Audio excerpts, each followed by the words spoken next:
I don't even.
The APP World Tour welcomes you to beautiful Barbados, stop 3 of our World Tour in 2019, and we're in the Caribbean island paradise. It's the Barbados Pro, sponsored by C2C Eyewear. Paul Evans in the booth, alongside Anthony Vella. Good morning, mate. How are we feeling? Good morning, Paul. Feeling good. How about you? Yeah, good. Loving the Caribbean vibes, and I'm hoping to get some surfing underway.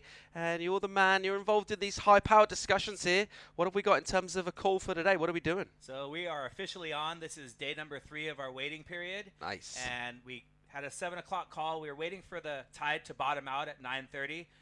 The locals tell us once the tide starts filling back in, it brings a little more swell and kind of wraps around the reef a little bit better. So we now have a rising tide for the rest of the day. So 8 heats, round 1 of the men, 2 heats, round 1 of the women, and we're on. All right, we are on. This is live from a town called Bathsheba. We're on the east side of the island of Barbados, and it is November, so technically winter time in the northern hemisphere. I'll tell you what, it doesn't feel like winter over here. 30-degree water, about 29 in the air, just about the right amount of humidity.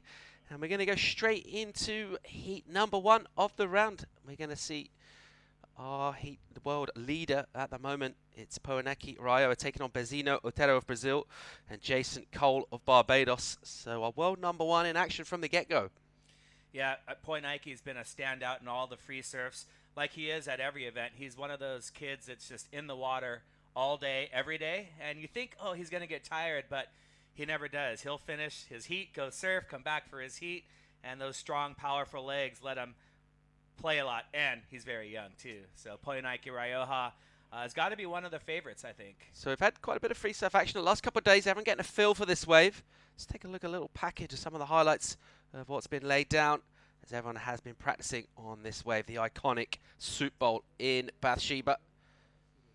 And we are basically expecting good waves throughout the week. Swells just maybe jumped a little bit in period today, Anthony. What are you feeling about the forecast? Are you feeling pretty confident? We're seeing some north that's going to come into this new swell. We definitely have better wind conditions today, so nice cleaner wall. We've seen a kind of a sectiony peak over the last couple of days, so today looks really fun, and all the competitors are enjoying this wave. Even when the wave is quote-unquote bad, it's really good. Yeah, and super consistent, I guess, is one of the keys that we've figured out already. Like 300-plus days of a year surfable waves out here. Pretty much never flat, they say. And he did mention the tide earlier. There's not a lot in the range, maybe 50 centimeters, about 1.5 feet, but it makes a big difference to conditions. Yeah, it's only, like you said, going from like a low 0 to a 2-point-something, and, just 1.5 feet, 2 feet of change. And it's amazing how that little bit of change makes a lot of difference in this wave. So we've been trying to figure out this wave, as have the competitors, and we're trying to look for those same sections that they are to see where the scoring potential is. And we actually had a chance to get in the water as well. How was your surf? Yeah, good. Had a little look around. Not too close inspection of the reef, thankfully, but yeah, loving it, loving the vibes. So warm. And we've seen kind of playful mode Soup Bowl so far. It does get to a serious kind of slabby wave on certain conditions, and certainly a different challenge from what we've seen so far with Sunset Beach opening up and New York back in the summer. This is going to pose a different set of challenges to our competitors. Yeah, definitely, and it really shows how well they're able to read the ocean. So obviously Sunset Beach, you hear a lot of the shortboarders talk about it as well that have competed there for years, saying it's one of the most challenging waves to compete on. And New York, you've got the smaller waves. And here, there's a lot of different sections to read. We've got wind swell mixed in with ground swell. So trying to identify, number one, where the takeoff area is, get that first maneuver in, and then make sure that you're going to back that up with some more maneuvers down the line. There's a great drone shot from our local drone guy. You see the spectator area. We've got our competitors area right there. There's the Ian Cairns contingency, Fiona Wild, Aline Arisaka, and Daniel Hughes right there. You've got current world champion Ibaya Moreno on the right, and Shakira Westhorpe right there sporting her new Barbados Pro shirt. And Shax really needs a result. A couple of third-place finishes. The last 4 years, she's been 2nd, 3rd, 4th, and 5th in the world. She's looking for that world title win. She's won ISA events, ISA World Championships, but she's looking for her first APP World Tour win. Of course, not out of contention this year. We do have some world title scenarios. Potentially, we're going to speculate about, we could potentially see if certain results go that way. World titles even crowned here in Barbados. Yes, potentially. We have Izzy Gomez, the current ratings leader on the women's side, and Poinaiki Rioja, the current leader on the men's side. They've got a lead over Fiona Wild and Louise Denise, respectively. So if either of them win and either of their challengers get 3rd or worse, then Poinaiki and Izzy have a chance to possibly claim the title here in Barbados at Soup Bowl. And what a wave to claim the title at. It would be awesome. All right, well, there's a lot of surfing to happen between now and then. Of course, 24 athletes in this round. So we're looking at 8 heats of 3. And it will be 25-minute heats to get us underway. So plenty of opportunity. Cool to see the local talent being represented as well. Jason Cole there flying that flag out of Barbados. And, of course, this is a super strong sort of talent pool in terms of surfing. This wave has thrown up a lot of big talents in the surf world down the years. Represented in stand-up surf right from the get-go. Taken on the world #1, that man there in the red singlet. So no rides as yet. A little tentative start. There's your clock up on the screen, 25 minutes, best 2 scores. We know the format, we're pretty used to it. It's all about getting the good waves and lighting them up. That's it. It's pretty simple formula. And, Poinaiki always likes to stay very active. He's one of those surfers that likes to catch a lot of waves. And, if he gets on waves, he's going to get scores. He's got a lot of paddling strength as well. He's on, He usually rides a little bigger board than everyone, which is surprising because his turns are super critical.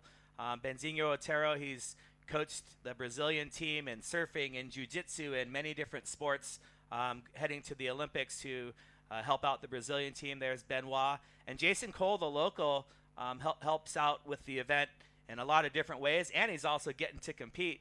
And there he is, a local, getting the first wave of the heat. All right, this is live action up here on a kind of a softer inside wave for Jason. And he'll just go up into the lip, a little late to the party on that one. He goes down. Meanwhile, behind him, here goes Otero. Gets a nice little chunk off the top on that first turn. And throws up a little slash in the pocket. And he'll bring it through to the inside. Little jam back into this pocket. Look for maybe one more maneuver on the inside. And he'll get it there. And this one's still going to run down. He'll just clip the foam on the inside. Gets pretty shallow in there, Anthony. Yes, it gets very shallow. I've made sure to not hit the reef. And we've had a few competitors having to do the urchin surgery at night. Yesterday it was Alathne who had to get a couple of urchins pulled out. Izzy Gomez also had a little encounter with the urchins. So they're going to try and fall flat. That's what you try and do to make sure that you don't not just land on an urchin, but also you don't want to hit your head on the reef either. So Otero Benzinho, a nice opening wave, and we're going to have a look at it. You can see he comes right off the bottom, off the top on his opening turn. Not quite as smooth as the judges would like to see. He backs it right up with a nice top turn, setting up this crossbow cutback right there. Looking for one more. You can see he was high in the lip. Got one more turn in, and we'll wait for the scores to come in. And you can follow along at home on the Stacked app, STACT. Download the app. You can watch as the judges actually lock the scores in, and we'll have a look at the replay of Poinaiki Rioja's first wave coming up. We missed that wave while we were watching the replay from Otero, and here's Poinaiki. Poinaiki Rioja just smooth off the bottom and just, wow, able to just crank it off the top. Second maneuver, backs it up, and just gets a little caught behind the whitewater. But if I were to judge that, those were two critical turns, backing them up straight after each other. So I'd put that one possibly ahead of Benzinho. Otero, what do you think? Yeah, nice combination, wasn't it? And good flow between the maneuvers. No real dead time. Good rhythm to it. Just the two turns, but on a nice kind of clean part of the wave. We are expecting conditions to improve throughout the day as this tide will fill in. And we did see pretty much exactly that yesterday. It did get better through the afternoon as we went up towards that mid-tide mark. Just coming off low at the moment. So 3 surfers in the water, of course. Surfer in first place gets to round 3. And then we've got the non-elimination. Easy for me to say. I just put my teeth back in. The non-elimination round, the repechage, coming up next. So surfers in second, third place. We'll go into that. So the repechage, or repechaje round, as it is been called. So ever since the Canary Islands last year, I was properly educated on what the word is and its origin. So it's the repechaje round. Okay. So I like it. I've been going with it. And they pointed out, you see there's no R. So it's the repechaje rounds. Dave Bainey laughs at me every time I say it. But hey, I love languages and like to, really, that's a cool thing about this tour. You've got competitors from all over the world traveling to all these fun destinations, and it's really neat to get into the different cultures. And if you're tuning in live on Facebook, APP World Tour Facebook page, send us a note, let us know you're watching, and we'll say hi. I'd like to say hi back home watching Michelle and my baby girl Athena. Good morning. It's about 6 a.m. back home in California, and they're up and watching. Looks like Athena might be having her first bottle of the morning. Nice. That time of day. Little coffee on. Yep. Maybe a surf check. Yeah, maybe a little surf check. Watch Papa. And we're stoked to have Paul Evans here with us for the first time on the APP World Tour. Mate, I'm stoked to be here. It's epic. I'm loving the vibes. Stoked to be in Barbados, and I'm really interested to see how these guys compete on this wave. I've been super impressed so far from what I've seen. Just in the warm-ups, I've seen a lot of warm-up surfing go down the past couple of days while we've been waiting for conditions to improve. And this wave itself, well, it's got a big reputation around the world. One of the iconic waves of the Caribbean, Soup Bowl. Of course, one of Kelly Slater's famous waves as well. He likes to come down on a good swell. And so much talent in the Caribbean. It really feels like the Caribbean in general as a region has got so much to offer in the surf world. people generally kind of think traditionally, other parts of the world, obviously Hawaii and Indonesia and spots like that, but thinking about consistency, particularly in warmth, the kind of island vibes, that tropical lush vegetation, beautiful coral, well, it's pretty much the whole package. Yeah, it's just absolutely beautiful. And, you know, on the lay days, there's so many things to do. The waves have been fantastic. And it's warm, like you mentioned, so it makes it easier to go surf when it's warm. If you got to put on a wetsuit and the waves aren't exactly how you want them, you're kind of like, maybe I'm not going to surf. Warm water, they're out there. But even after their surf, the monkey are about 10 minutes away. There's turtles, there's shipwrecks, there's so many things to do here in Barbados. And I'm looking forward to getting in some of those tourist destinations as well. All right, our drone picking up a live action there from our Brazilian Otero. Just slash him on off the top, doesn't get the execution quite on that maneuver. It's not going to be a big score for him. We're still waiting for judges to lock in from that opening exchange. The judges having a good think about replays. They got a really sweet angle on the lineup here. We are located in a beautiful house right in front of the break, so our judges pretty much got the best view you could possibly get in the surf world right now. They're looking out over Soup Bowl, and they have the option to go to replays. Of course, 5 men on the panel, and we lose our high and low scores. Take an average of the remaining 3. That will give us our scores. A 2-wave heat total out of 20. We'll decide who advances straight to third and who goes into the repechaje. I got that right? Yes. All right. Yes. We're doing okay.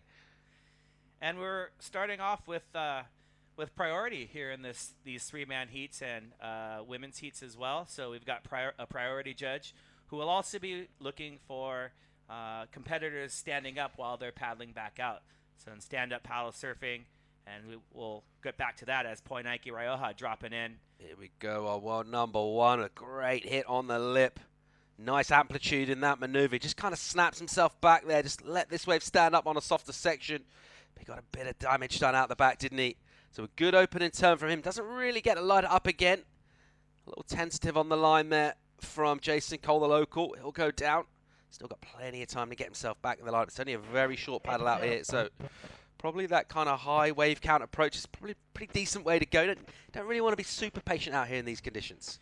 Yeah, I think you're going to be waiting around for a good one, but it's hard to tell which ones are the good ones, especially as the conditions have changed from the last couple days.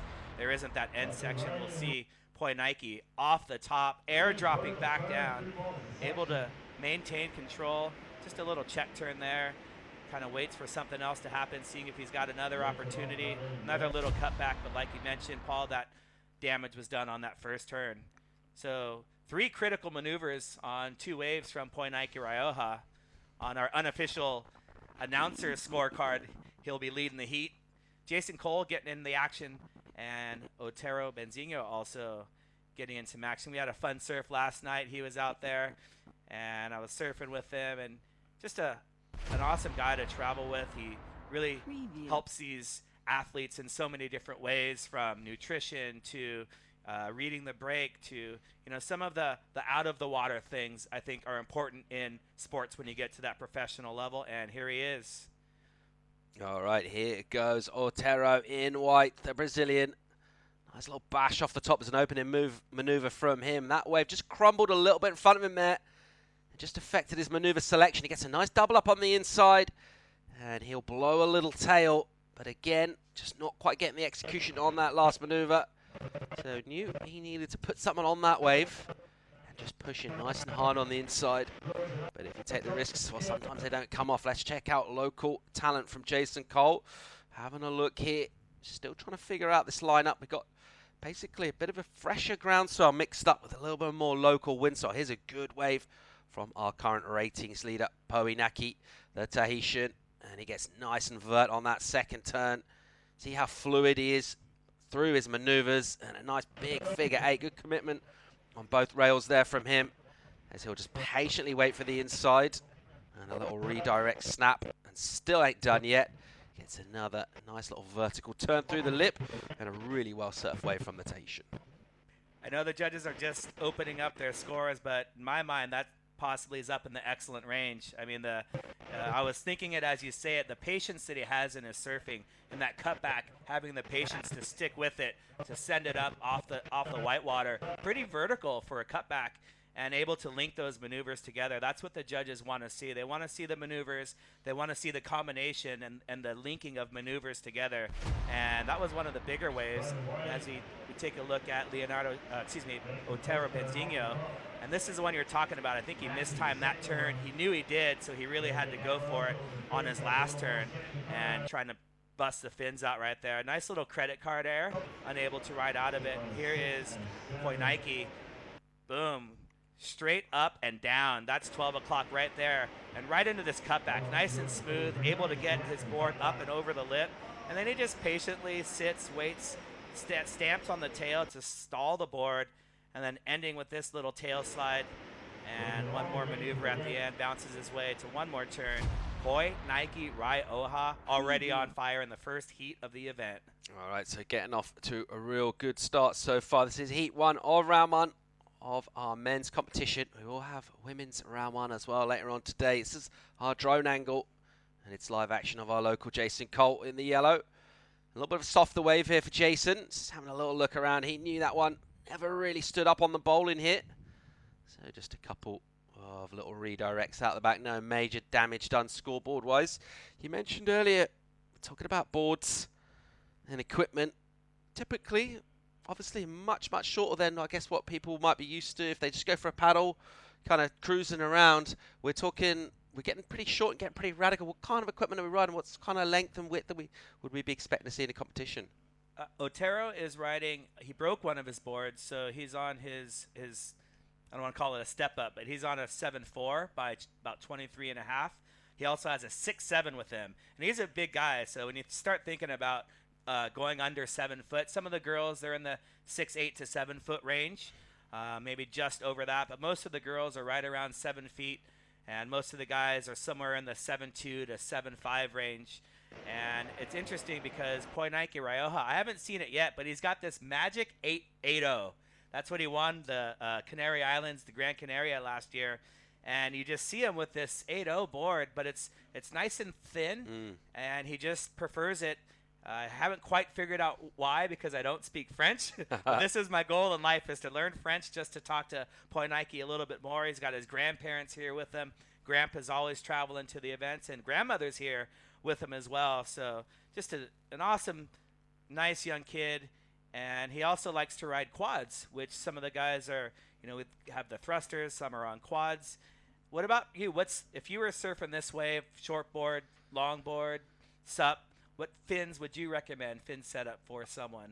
I like the feel of a thruster personally. I just think it's but I'll take whatever, like whatever you got. Give me a single fin, why not? Yes. There's the famous steps of Soup Bowl, Bathsheba. Gives you some life lessons. Soak up the sun. I forget what the other ones say, but that's the steps up to the athletes area. And we're just 15 minutes into this heat, just approaching 10 minutes to go. And we're going to check the Stacked app and see if we can get some scores for you. All right, here goes live action. It is our local Jason Cole in the yellow. He'll just set up here. Got a good section. If he can get some momentum.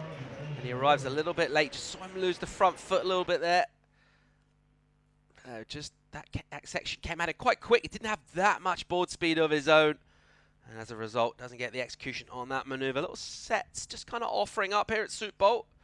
If you're just tuning in, wherever you are around the world, welcome to the APP World Tour. It's the Barbados Pro 2019. We're in the Caribbean island paradise. And we are at the iconic wave of Soup Bowl in Bathsheba on the east side of this island. Just facing kind of northeast. This reef faces pretty much straight northeast, so right out into the North Atlantic. And it cops well from pretty much any angle. Do have those consistent trade winds which blow across the Atlantic all the way across from the coast of West Africa. This is basically the first landfall that those kind of trade winds make, so we're the easternmost extremity of all the islands in the Caribbean. And in terms of surf consistency, we've got such a good swell window and there's so many waves on offer here. Makes it a great spot to have an event, and we're really excited to be here this year, but also next year we're coming back for the 2020 APP World Tour, and I'm already looking forward to coming back. And again, thanks to Jason Cole and Paddle Barbados. A lot of pressure on them. Just you know, when you're organizing the event and you're up against the world champion in the first heat at your break, you know, you can sense there might be a few nerves. He's coming off a win, winning his second Barbados championship in a row. And here's Otero, the nice looking wave, getting some speed off the bottom, throw some spray, and he's going to set up. Nice looking bottom turn. Bam, a little more aggressive on that turn. And he'll cut back like we've seen. 1 or 2 turns out the back, and then closing maneuver for Otero. He's a little bit safer on that turn and really needed to finish. And you can see him fall flat to make sure he avoids those spiny sea urchins. Yeah, nice wave there from Bazzini. Saw the difference in approach. There's a better wave from him, but just like you mentioned, went a little bit more safe with his surf. It knew he needed to kind of not force it. Maybe on some of his earlier waves, the waves weren't great, and he just tried to overdo it a little bit. That time was the opposite. It's going to be a good score for him. Let's have a look at a replay here. Nice little jam to open up, and I think just stood up for him. Yeah, this second turn, that's the money turn right there. Great replay. You can see his back foot extension, throw and spray.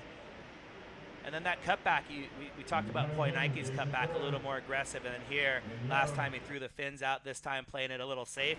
And a beautiful, beautiful dismount. I'd give the dismount, that was like an 8.5. Yeah, it was pretty strong. Yeah. A slight comedic element to it, which is important, I think. Very important. A little more point of the toes, perhaps, and he would have got up into the 9 range. Yep. We'll be watching the dismounts all week. Yep. I really like, there's one of our locals checking out the action in between waves, gets caught up with the local news, and once he sees someone on a wave, all he has to do is look up. So you see these riders sitting on their boards outside. They're allowed to sit on their boards while they wait for waves. Sure. Just like you do in free surfing, and then but paddling out and catching the waves, they must be standing at all times. Okay.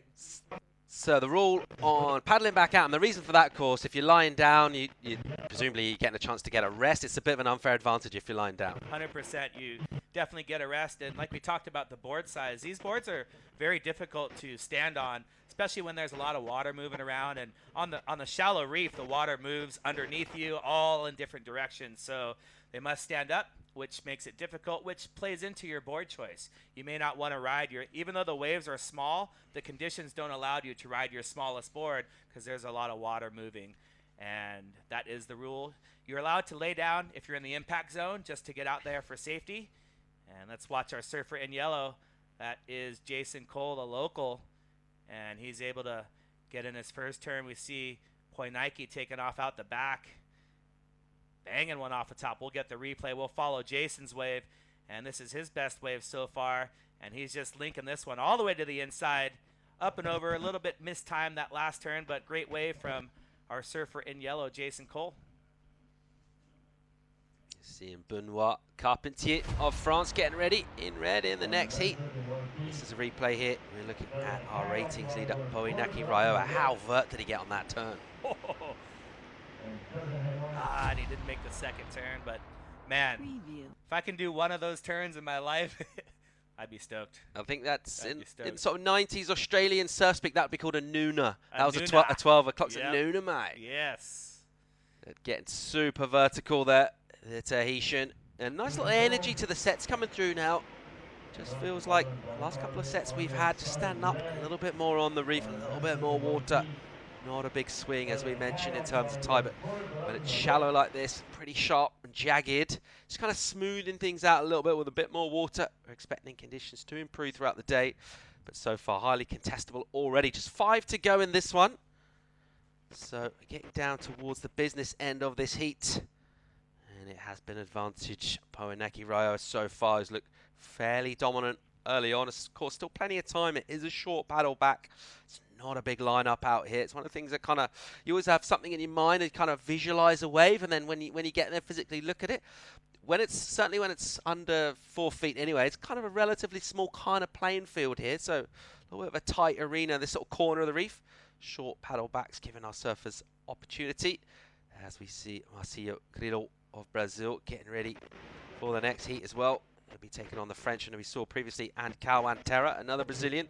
And the Brazilians, of course, one of the stories on the ATP Tour, a real deep talent pool. The Brazilian Storm is just absolutely treacherous in all aspects of surfing. Longboard surfing, shortboard surfing. and of course stand-up paddle surfing. In fact, we were looking at the rankings a lot for the first couple of events, and there's 5 Brazilians in the top 10. That's half for those of you that aren't that good at math. I had to get a calculator out to figure that out, but half of the top 10 men are all Brazilians, and it just shows you how committed they are to the tour and to surfing, and just the improvement in their surfing and in their training and at all aspects, like we talked about. And here's a big one, catching a couple of them off guard. Otero looked at it, but I think it was a little shouldery, so Poinike's trying to get in position. But just like we thought, a few bigger sets coming on the high tide. Here's a little bit of a paddle battle. We do have priority, and we're not able to see it, but I would guess that Otero had priority there. Ooh, nice little first swing off the top. Good speed from that opening section. Wave goes a little flat on the second bolt, and he'll just kind of float over and project on a section. There's a nice little jam. Just snapping that board in a steep pocket, building up some speed, and a little clip finish as well. And he likes it, so another good wave from him. Use that priority well. You did see our drone view just picking up our 2 surfers on the peak. And Poinike knew he had to give way to the Brazilian. Nice driving bottom turn. Cool little snap off the top. That was beautiful. And this next turn after the cutback is where I think he made a mistake. If you want to beat the current world champ, you had a great section right there with speed. I think that was a missed opportunity. Lays into a good cutback and finishes the wave. But I think in this first non-elimination round, you've got to step up your game and really attack those sections given to you, especially when you open up with a nice turn. So in my opinion, I'm not one to second guess anyone. Actually, I am. That's my job right now, to second guess everyone. So I think he had a missed opportunity. It's going to be a good score. Yep. But when you're trying to beat Poinike, you have to have great scores. Okay, so let's have a look at Jason Nicole. It's also from our drone. He's having a look. He's kind of got an inside little bowl here. He'll just kind of fade straight, wait for it to stand up, which it does. And a nice little jam down off the rail from him, high in the pocket. He's got a ton of speed in here. This wave will kind of run away a little bit from him. You see that crease go through, and he might get one last little wee section through on the inside. Just looking to get something done. Under 2 minutes to go in this one. He'll finish up all the way through to the inside. Not a load of damage done there, but he's going to have a look and try and get himself back out. I like that floater, though. It was stylish. And he had a good dismount. It was in the 4 to 5 range. Didn't quite have the height that Otero had, but great dismount for Jason Cole. Currently in second place in the dismount category. And just want to say hi to a few people watching back home. Kristen Thomas is tuned in. Jen Van Diest as well. And Veronica, want to say hello to all you guys. And, of course, the Ventura Paddle Surf Championship. They're organizing events. Brian Kuzmar and company. He's stoked that there's no wetsuits. And a lot of the competitors are tuning in. Daniel Hughes, he's ready for action. He's coming up in Heat 6, and he can't wait to surf against Sean Pointa, his training partner. And the reigning world champ. And the reigning world champ as well. All right, let's check out Poinike here, just jamming one. A little bit of white water on the face. Doesn't seem too perturbed by it, as he'll bring this through to the inside. Under 40 to go in this one. That'll be his last wave, we reckon. And it's been a pretty good morning at the office so far from our Tahitian. He's kind of dominated proceedings in this one. He has found himself the best waves. That's our beautiful Bathsheba, green, verdant hillside. Nice little colourful painted houses. And white sand, turquoise water.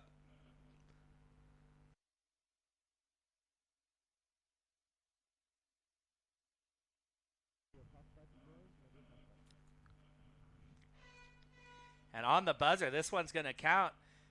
Ben Otero. And we don't have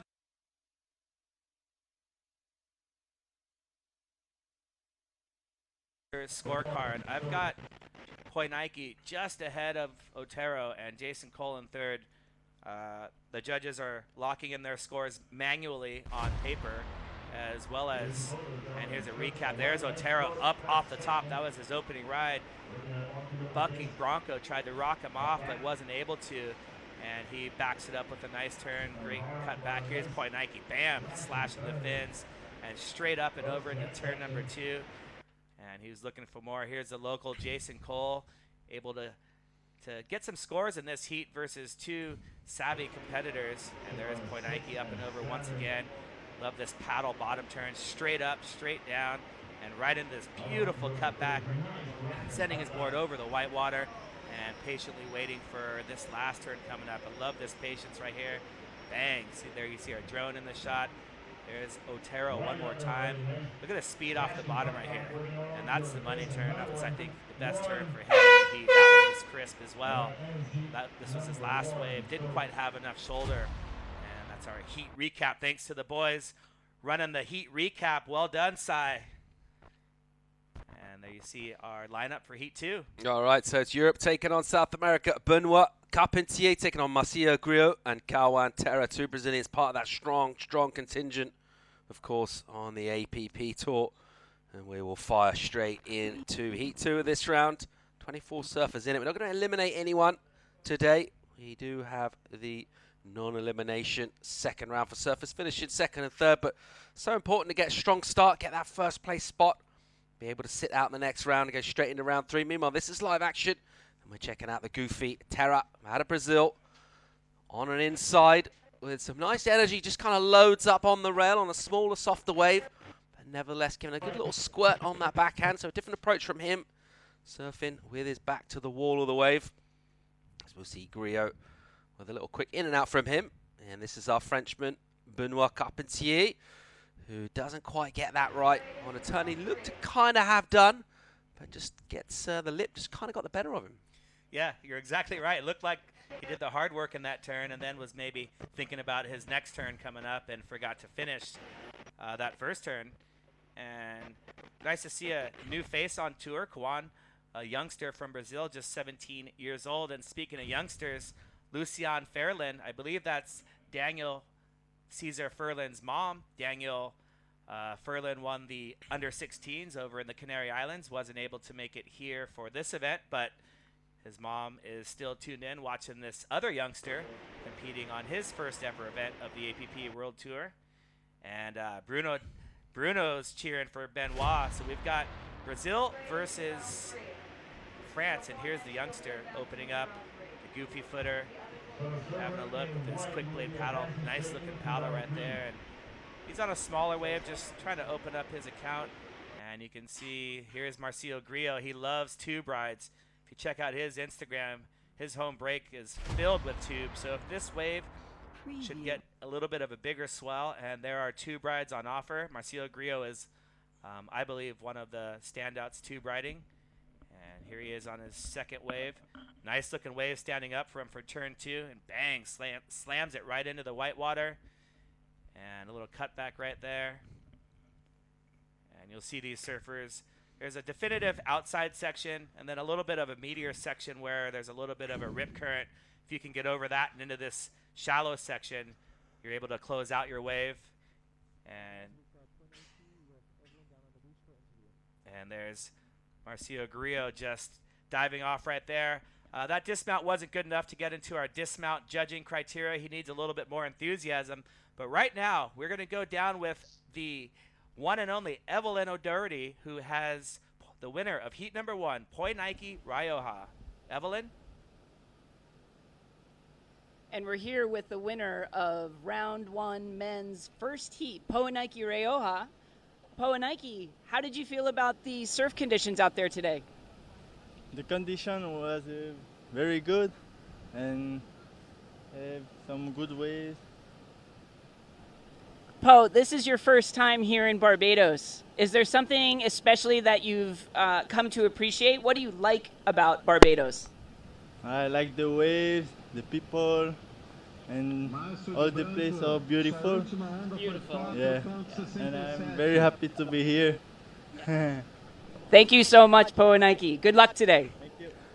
All right, Maruru Poinike, merci beaucoup, and a job well done from him. He ripped that one from the get-go. No real surprises there. He's our world number 1 for a reason. Thanks, And Po. he's leading from the front of commanding performance. He'll get himself a bye straight Yeah, through that was great. to our round 3. He'll be able to sit back and watch, although from what we've seen from his frequency of free surfing, I don't think he'll be doing too much sitting back. He'll be doing plenty of surfs wherever he finds himself away. Just loves to stay in the water, log up water time, and why wouldn't you when the water's 30 degrees and turquoise. During that cross, Here we will see Griot, one of our Brazilians, using those skinny legs to good effect. Get some good power from his turns. Got that rangy physique. And just keeping that board kind of moving from rail to rail.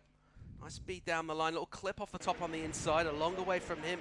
Meanwhile, our Frenchman just opening up on the rail. And he got a lot done on that first turn, and then a little snap on the second one. So, checking out Benoit, just working this one through to the inside here. Preview. So, another replay here, and this is the goofy Terra. And the young Brazilian with a lot of speed right here. A little choppy on that cutback, and kind of a downturn cutback to the bottom of the wave.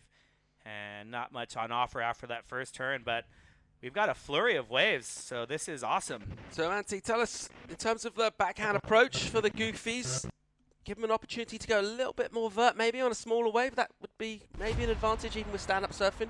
Yeah, I think so, and here you see exactly what you're talking about. That one he cut a little bit short, I think, to try and open up for a second turn, but definitely on your backside, you can just kind of throw it up, you know, on a short board, but then you throw in the paddle. If that paddle's on your toe side, you're able to really get that paddle in there to accentuate the verticalness of the turn. So I would have to agree with you that at times on your backhand, you're able to throw it up. Judges love to see vertical, so we'll see that from the Salazar brothers. They're one of the best backhand surfers on tour for many, many years, as well as Wellington Raish.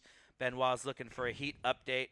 And we're going to get scores up to you guys soon. We're getting everything sorted out here day one. There's a lot of things to tidy up when we are shooting and filming and webcasting from a remote location. Although saying that, I think we're nailing it. It's just sometimes the rest of the team lets us down. Nah, just kidding. Everyone's doing a great job out here. And we have an awesome crew working this event, bringing you these epic pictures. This is the one from the drone. And we are flying, what? A few meters above the beautiful lineup of Soup Bowl in Bathsheba. Welcome to the Barbados Pro 2019. It's great to have you online watching paddle surf.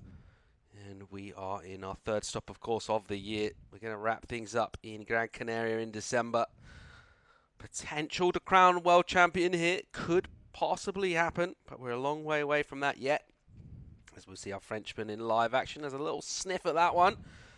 And a little bit of shutdown from that whitewater section. Decides no scoring potential. Let it go.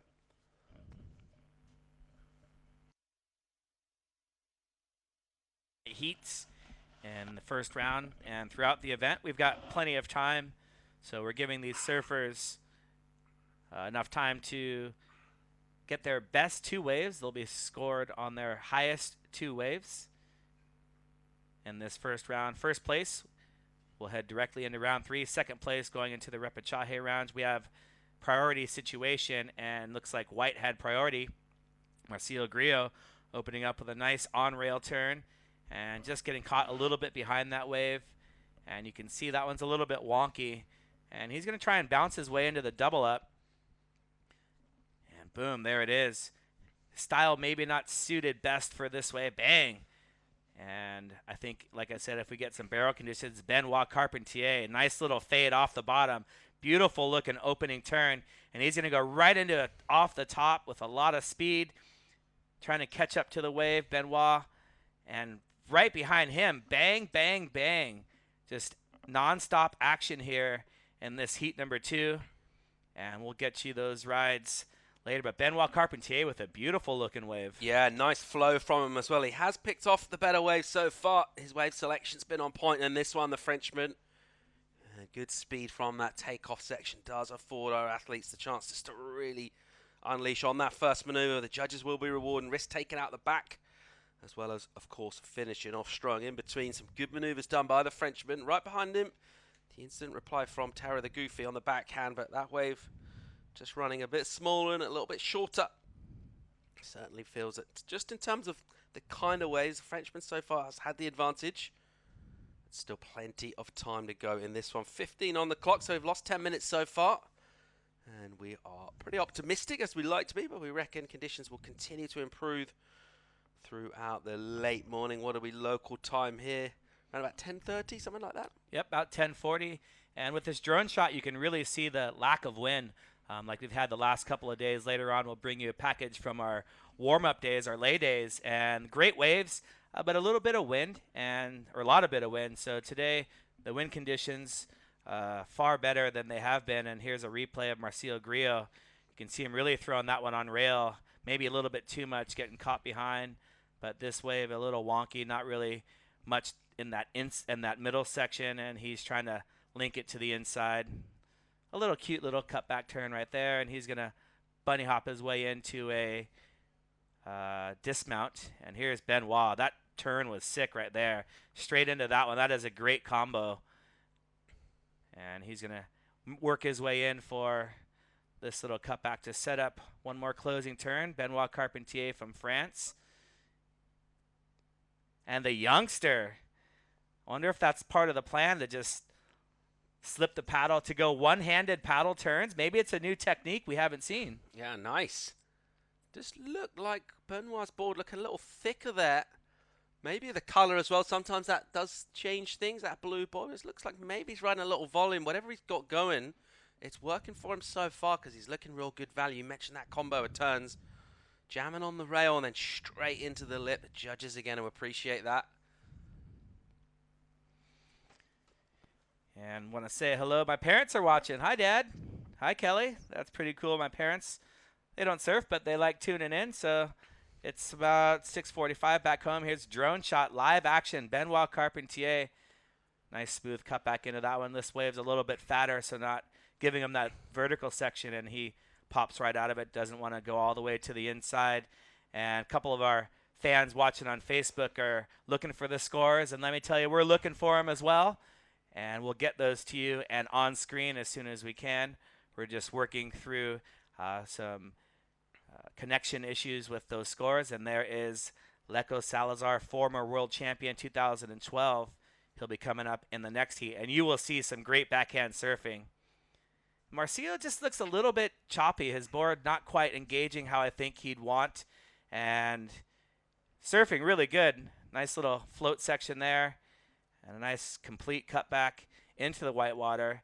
Surfing with a lot of speed and not quite as smooth as Benoit. And our unofficial judges scorecard, we've got Benoit Carpentier leading the heat. I'd say Marcio Grillo in second. Although the young Brazilian's right in there, I don't think he has the backup score, but opened up with a couple of big turns. Yeah. Seeing kind of nice consistency to the sets here as well. So everyone getting an opportunity. Nice exchanges as well. So as our athletes are paddling back out, they're checking out the work of their adversaries. Good vibes in the Conestoga. It's kind of serious competition, but the vibes are pretty fun and everyone's just enjoying being here, hanging. Good vibes only. That is the motto of the Barbados Pro. There we saw former world champion Izzy Gomez with her training partner for this event, Bant Roediger. And Izzy's mom, Brandy Brady, she's always on tour filming. And you see they're liking the action. Bant Roediger, just got all kinds of style about him, and it shows in his surfing as well. All right, here goes Carpentier. Nice jam off the top. Good first turn on a beautiful little pocket section here. Keeps it swinging. Nice and busy. There's another nice hit from him. He keeps the speed throughout the turn. He'll just rake another one again. And he's absolutely lit this thing up all the way through. A relatively soft finish, but real strong all the way through to the inside from him. And he just absolutely tagging that lip. No downtime between the turns either. Zero downtime. That was a sick wave. I was throwing my hands up in the air, and man, that cutback he had just like in a nice compact little area. Benoit just linking turns one after the other. And it is just nonstop. It's hard for us, our camera people, to keep up, but thanks to Cyborg on the replays, we are able to get you the complete rides for all of our surfers. And Benoit Carpentier absolutely lighting it up on that last wave. And we'll watch Marcio Grillo first, our surfer in white. You can see him bunny hopping his way, just a one-turn maneuver, one-turn wave. And looking for something else, but just one bang off the top for Marcio. And great to have the Sayulita Junior Sup team watching. Unfortunately for Felipe Hernandez from Sayulita, apparently he got turned away at the border from what I'm hearing, something with a visa and the wrong visa or something. But from the story I heard, Felipe Hernandez, the lone Mexican surfer in the event, flew here and he got sent home. Here's Benoit off the bottom and just beautiful looking turn. See how vertical he goes and just sets up this little turn right in the pocket there and able to keep that high line to then drop down for one more, keeping his paddle working, and then boom, turn number 4 in a small area and just having fun with that last one. Still threw a lot of spray and able to finish off that wave. 6 turns. Showing the enemy no mercy, in the words of Cobra Kai. Enemy deserves no mercy, right, Sensei? Just lighting it up on that one. Nice controlled aggression from him. Beautiful spray in the morning sunshine here. Bathsheba on the east side of Barbados. And the Frenchman looking pretty strong so far in this one. Say to Mexico. I love that town. It's kind of like the little Byron Bay of Mexico almost. Yeah, it is, huh? Dig it. Oh, big hit from our Brazilian goofy Terra on the backhand. And he just smashed that first turn. It keeps ripping through the inside here. Gets a nice little kind of cooperative double up section. And he'll just poke that board up through the lip. So staying super busy on the wave, real active. Nice aggression from him as well. This has been a good, fun heat so far. Yeah, I think you hit the nail right on the head. This is so much fun for our viewers at home, for us here, and of course for the surfers. They're loving the warm water. They're loving the consistency of the waves. That's what you don't want in a heat, is to sit out there and not catch waves. You've practiced, you've trained. There's our drone operator, and we don't want to bother him because he is bringing the beautiful angles. Ew. Yeah, you want a chance to showcase your skills, and this is exactly what Soup Bowl has on offer for today. Benoit having a look, but pulling out so he can maintain priority. And you can see Marcio trying to perhaps give the judges something to think about for priority there. And bang! And just similar to some of his other rides where it opens up with a nice turn, but maybe not picking the best ride. You talked about Benoit having the superior wave selection in this heat, and I think that's what's giving him the edge. He had to fade back, didn't he, there? Wait for that one to stand up a little bit. And as a result, just doesn't quite have the scoring potential. One of those runners that goes down the line with a bit more speed and power, as we'll see. Another opening maneuver here from Grillo. And he'll just belt this one a couple of times, and then he'll look to drive down the line. Find a meaty section here. Almost kind of loses the rail a little bit there. Does well with the recovery. Not super clean rail wet, just that back foot. Puts it back on the pad to finish on the inside, so staying super busy. Getting a lot done on his waves. And still tagging it on the inside. And a little kind of moderate claim on the inside for him. No, he did a double claim. He did one on the wave, Okay. and then the moderate claim. I don't think the score is that high, but I think he just liked the fact that he didn't fall. And we're going to have a look back at Benoit Carpentier. And he's just flowing beautifully. This was the wave right behind Marcio Grillo and Benoit. That wave of Marcio, though, that inside section was the best inside. It kind of, like you said, just kind of peaked up, and I think he had a missed opportunity because that first section when it doubled up was just absolutely steep, and he was stoked that he didn't fall. The chest claim followed by the fist pump. So Marcio Grillo currently leading the claim category. So we've got different categories. Presents a different set of challenge, doesn't it? Claiming when you're holding a paddle. You got to think This about is true. that. This is true. Yeah, I never thought about that. So you've got to let go. He went for the fist pump during the wave and then still kept going. So wow, really technical claiming from Marcio Grillo. Terra out the back, the goofy driving the bottom turn. Nice big hit from him. Almost loses the nose there. He'll blow out a little tail. So good variety from him from his first 2 turns.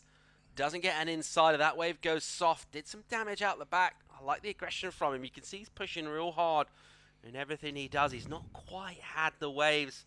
Was left alone for about a minute then in the lineup. He had it all to himself and maybe could have been a bit more patient, but great aggression from him. I love that first turn. He didn't get too aggressive so that he could open up on that second turn and have a little combination. That's what he's been lacking. And I think because that wave didn't have that much on offer, maybe he should have been a little more aggressive on that first turn. There's Big Bob. And Benoit not wasting any time, just probably on his 15th wave of the heat in 15 minutes. Staying super busy, the Frenchman. He's looked pretty dominant so far in the start of this one. Found himself some good waves early on. Of course, when you open up strong, that gives you then more confidence and then allows you to also be a bit more patient, pick off the best waves. So that strong start from him feels like he's leading this one from the front. We say feel because we don't have any live scores to bring you at the moment. That's why we get that figured out. We're just kind of vibing it. And we're certainly feeling like Benoit has had the best of these exchanges so far. However, that last wave from our Brazilian surfer, Marcio Grillo, was probably his best wave. He really enjoyed it. Good enthusiasm from him. Good passion on the inside. Let's see how our judges are going to process on that as we tick down under 4 to go. Got a feeling even if Benoit is in the lead, I don't think anyone's going to be out of this one yet. So everything left to play for. Yeah, definitely not. No one's running away with this heat yet. Benoit, our unofficial leader. And here is the youngster, the goofy footer. Similar opening turn. Nice paddle work right there using the crossbow top turn there. And 3 good-looking turns. And you can see he's going to milk this one to the inside. Benoit taking off behind. Oh! Face to board. Board to face. Carpentier staying busy and engaged out the back with some nice variety of vertical lip hit. Then the rail jam. And he will bring that one through to the inside. So cool little exchange going down there. As we see another Frenchman, Camille Boyer. It's on the inside, getting ready to go out. Of course, I think it's a 5-minute paddle out. Maybe 3 minutes, 3 to go. He's heading in. Our surfers will have to wait on the sand. They can't get him there too early. This is a replay of Terra. Loving the aggression and the busyness from the backhand approach from the youngster. Just jamming that one all the way around. You see, board to the head. I hope he's doing all right. Didn't look like it hit him super hard. Kind of got his head out the way at the last minute, but let's see how he's doing. We'll get an update on him. He seems fine. We're just having another look at our Frenchman. Just milking that one through the inside. There's the youngster Zane Sands, the young Hawaiian, in his first year on tour. And he's going to be paddling out for his heat number 3. Marcio Grillo looking for a comeback wave.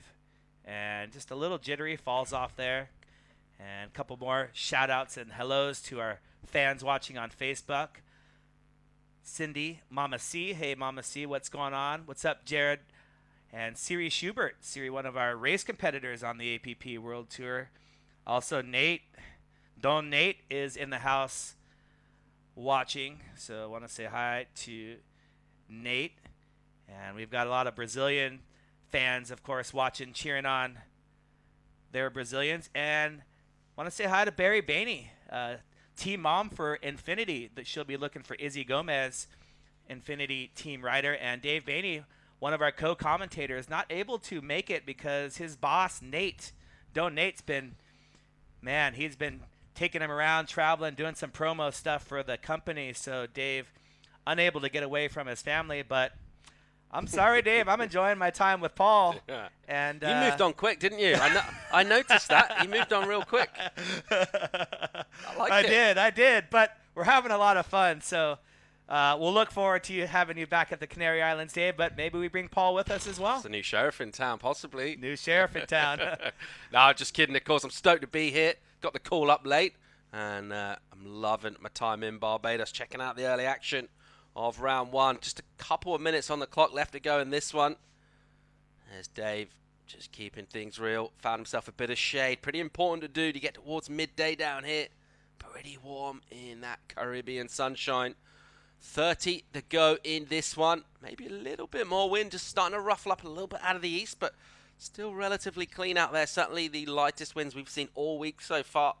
So great call from the powers that be, making the decision to run this morning using this slightly longer period. So there's those iconic kind of limestone fossilized reef outcroppings. It's pretty sharp.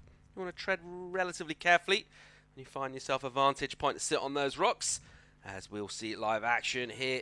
A little last blast from Marcio Grillo, a little jam from him. It's a shorter wave and still trying to get himself back on to Another wave as that wave folded. This is kind of the back section of that same ride. And just desperately giving it his all. So he had the horn on that wave, but it will count for him. We can't give you... Was that one wave or was that two waves? That's one wave. It was actually kind of a double up, but a sideways double up sort of thing. But maybe the judges give him 2 scores. And here we have a heat recap. And our surfer in white, Marcio Grillo, unofficially in second place. You can see him just a little bit jittery and getting some nice rides. Non-elimination round here. He's got that signature Brazilian quick blade paddle. And here's Benoit. Benoit was just on fire all heat long, catching a million waves.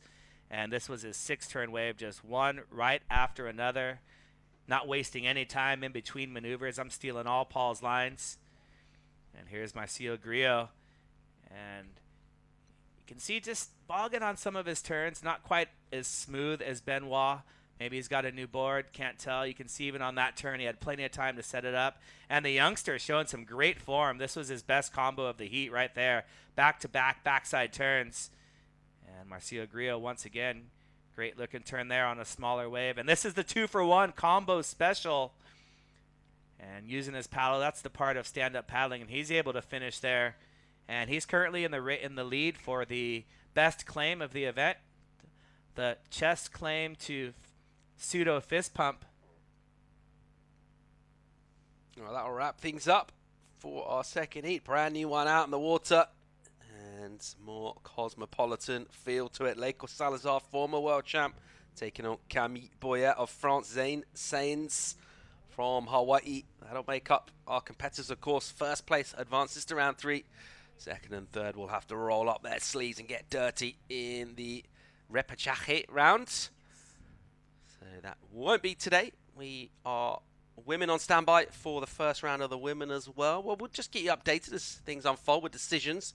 At the moment, what we do know is we have live action, and it is the men. This is heat number 3 of our first round of the Barbados Pro 2019 in beautiful Bathsheba. Already some good rides going down, some good sharp surfing. Our competitors have had a couple of days now. Maybe some of them got into town a little early as well, but even if they arrived just the day before, 3-4 days warm-up just gives you the opportunity to familiarize yourself with the wave, and so important as well to understand exactly what it's going to do. It takes a lot of time out in the lineup at a new break to figure out what it's going to do, especially when you've got these changing conditions, swell coming from different direction, wind coming from different direction, and you know you got to get out the jet lag. People think it's easy to just show up and surf your best, but you know you've got to make sure you've got your diet in the right diet, your head in the right space. And there's the youngster with that vector net quick blade paddle right there. He's got to be stoked.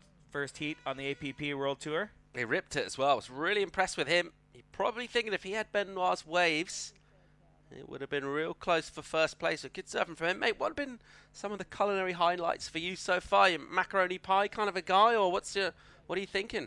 Macaroni pie has been delicious. Big thanks to Quipo for cooking us a beautiful curry last night. We had the chicken special a couple of nights ago. Nice. And I'm looking forward to some good fish and coconut water. Can somebody please bring me some fresh coconuts? If there's anyone in Barbados watching, come on down. We'll put you on the webcast for coconuts. All right, well, let's go down and hear from the winner of the last heat. We'll just have live action for the moment as we see Sainz out of Hawaii in the yellow. Just super busy with loads of speed. Nice little drift off the top, slightly kind of muted fin drift turn. And meanwhile, behind, an instant reply from our Frenchman, Camille Boyer, as this wave will push a little wide for him and go a little bit soft and staying super busy. Here goes Leiko Salazar, former world champ. And just winding into an inside, bit of meat on the bones on this one. And this wave will wind all the way through. It's kind of picked up a little bit of energy on this end part of the reef. He'll swoop back and just keep on swinging through on the inside. This wave still not done, offering up sections to the Brazilian on his backhand.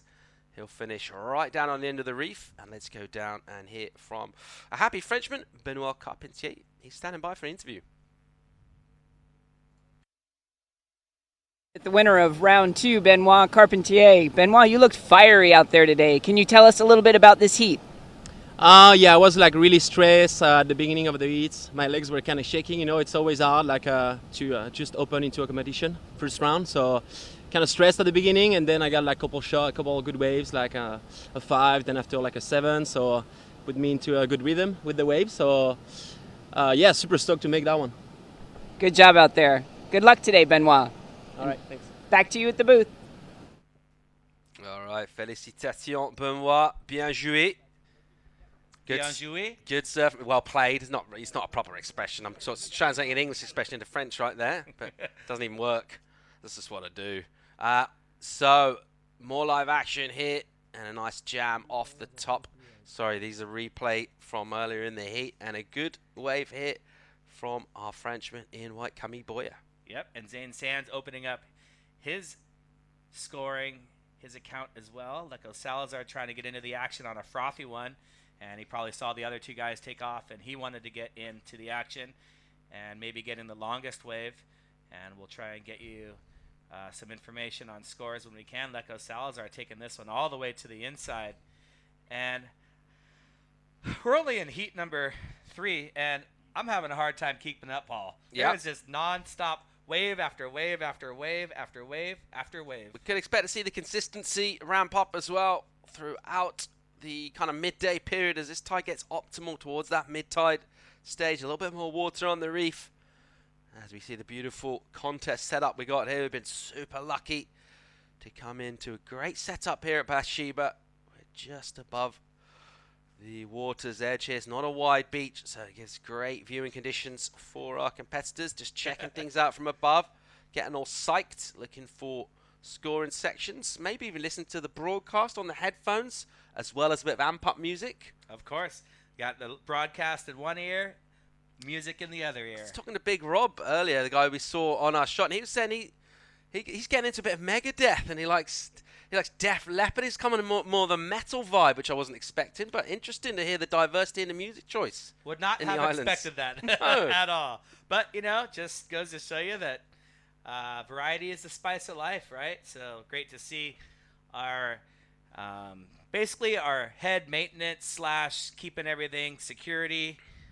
Great to have the locals involved in the event. And great to have all you guys watching live on the webcast, Facebook Live on APP World Tour. Looks like Camille and Julienne's mom is tuned in. Hey, there's a bird, and that's pretty cool. We'd like to also say hello to Karan, and Veronica is taking us to work with her, and Paulo Sosa hanging out with us as well. So thank you so much for watching. Feel free to share the stream so that your friends know that it's live. Spread the love. Spread the love. Live action. Here goes the goofy attack of Leco Salazar with a ton of speed. Gets nice and vert on the end there as well. And a little flamboyant exit. He liked it.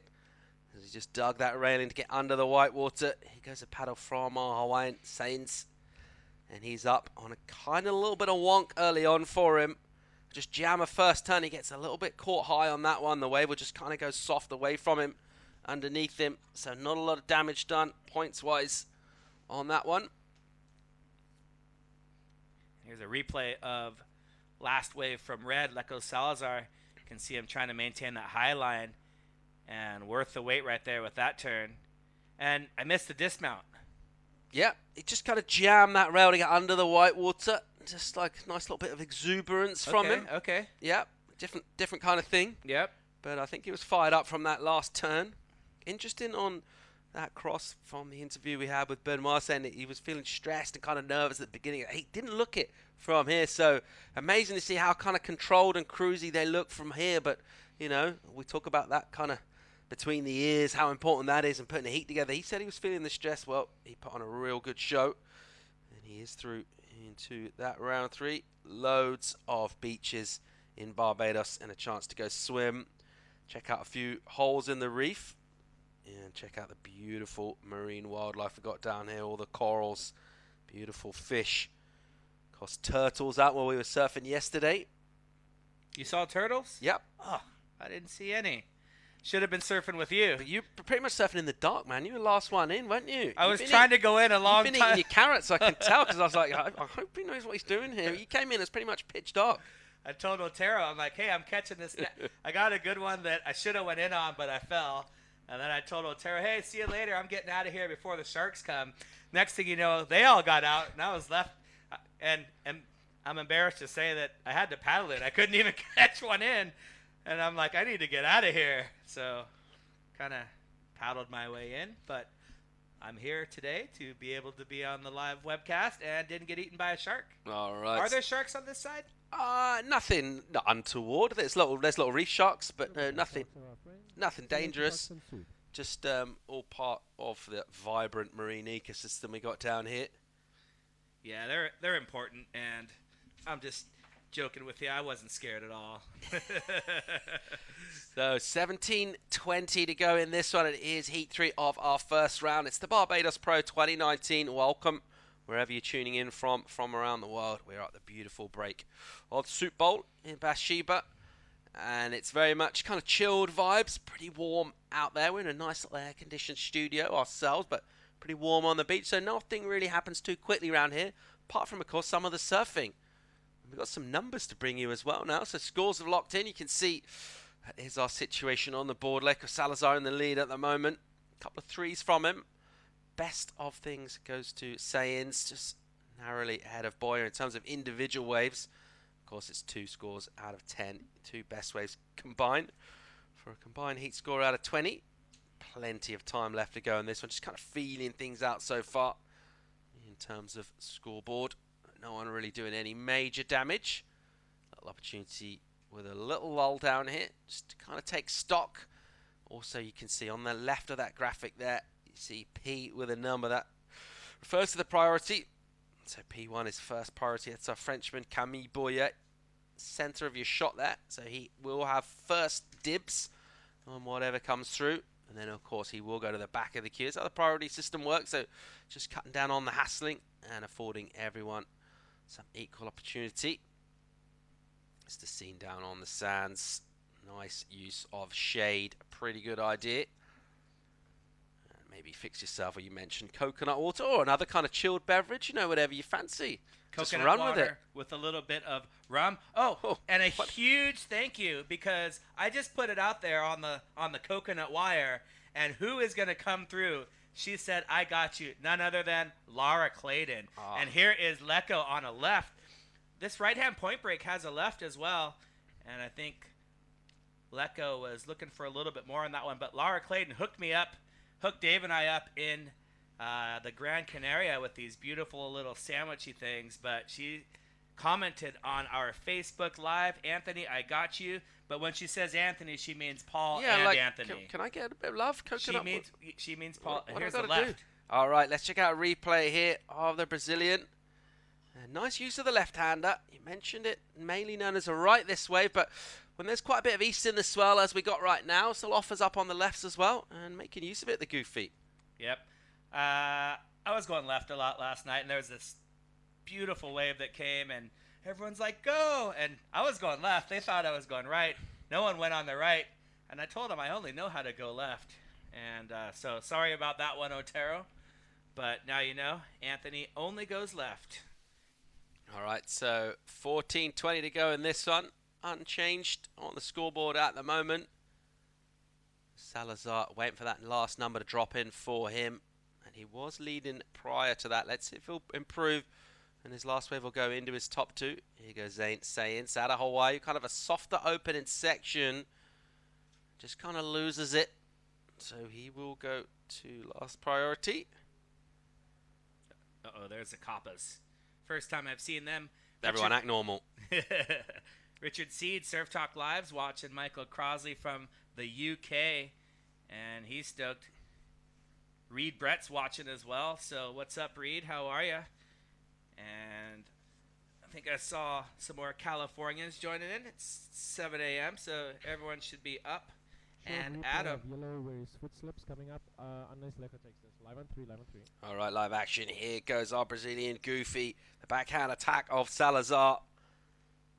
And he'll get a little steep section here eventually. A little bit of work done out the back, and then this one kind of stands up from him. He looks a little bit perplexed as he'll just wait for this one on the inside. It's not offering him a load of potential. And right behind him, nice little clipping turn from Zane Sayens, but not a great way from him. Just slipped prior to that as well, so looking to make amends as quickly as possible. You can see on the scoreboard, a little update, Salazar, his long left, did count for him, and he has gone up in to further extend his lead. This is live action from our Frenchman, Boyer, as he'll just jam a little turn out the back, kind of clip into the lip. A little more use of the rail there, and this one will kind of wait to double up. It'll get pretty small, this section here.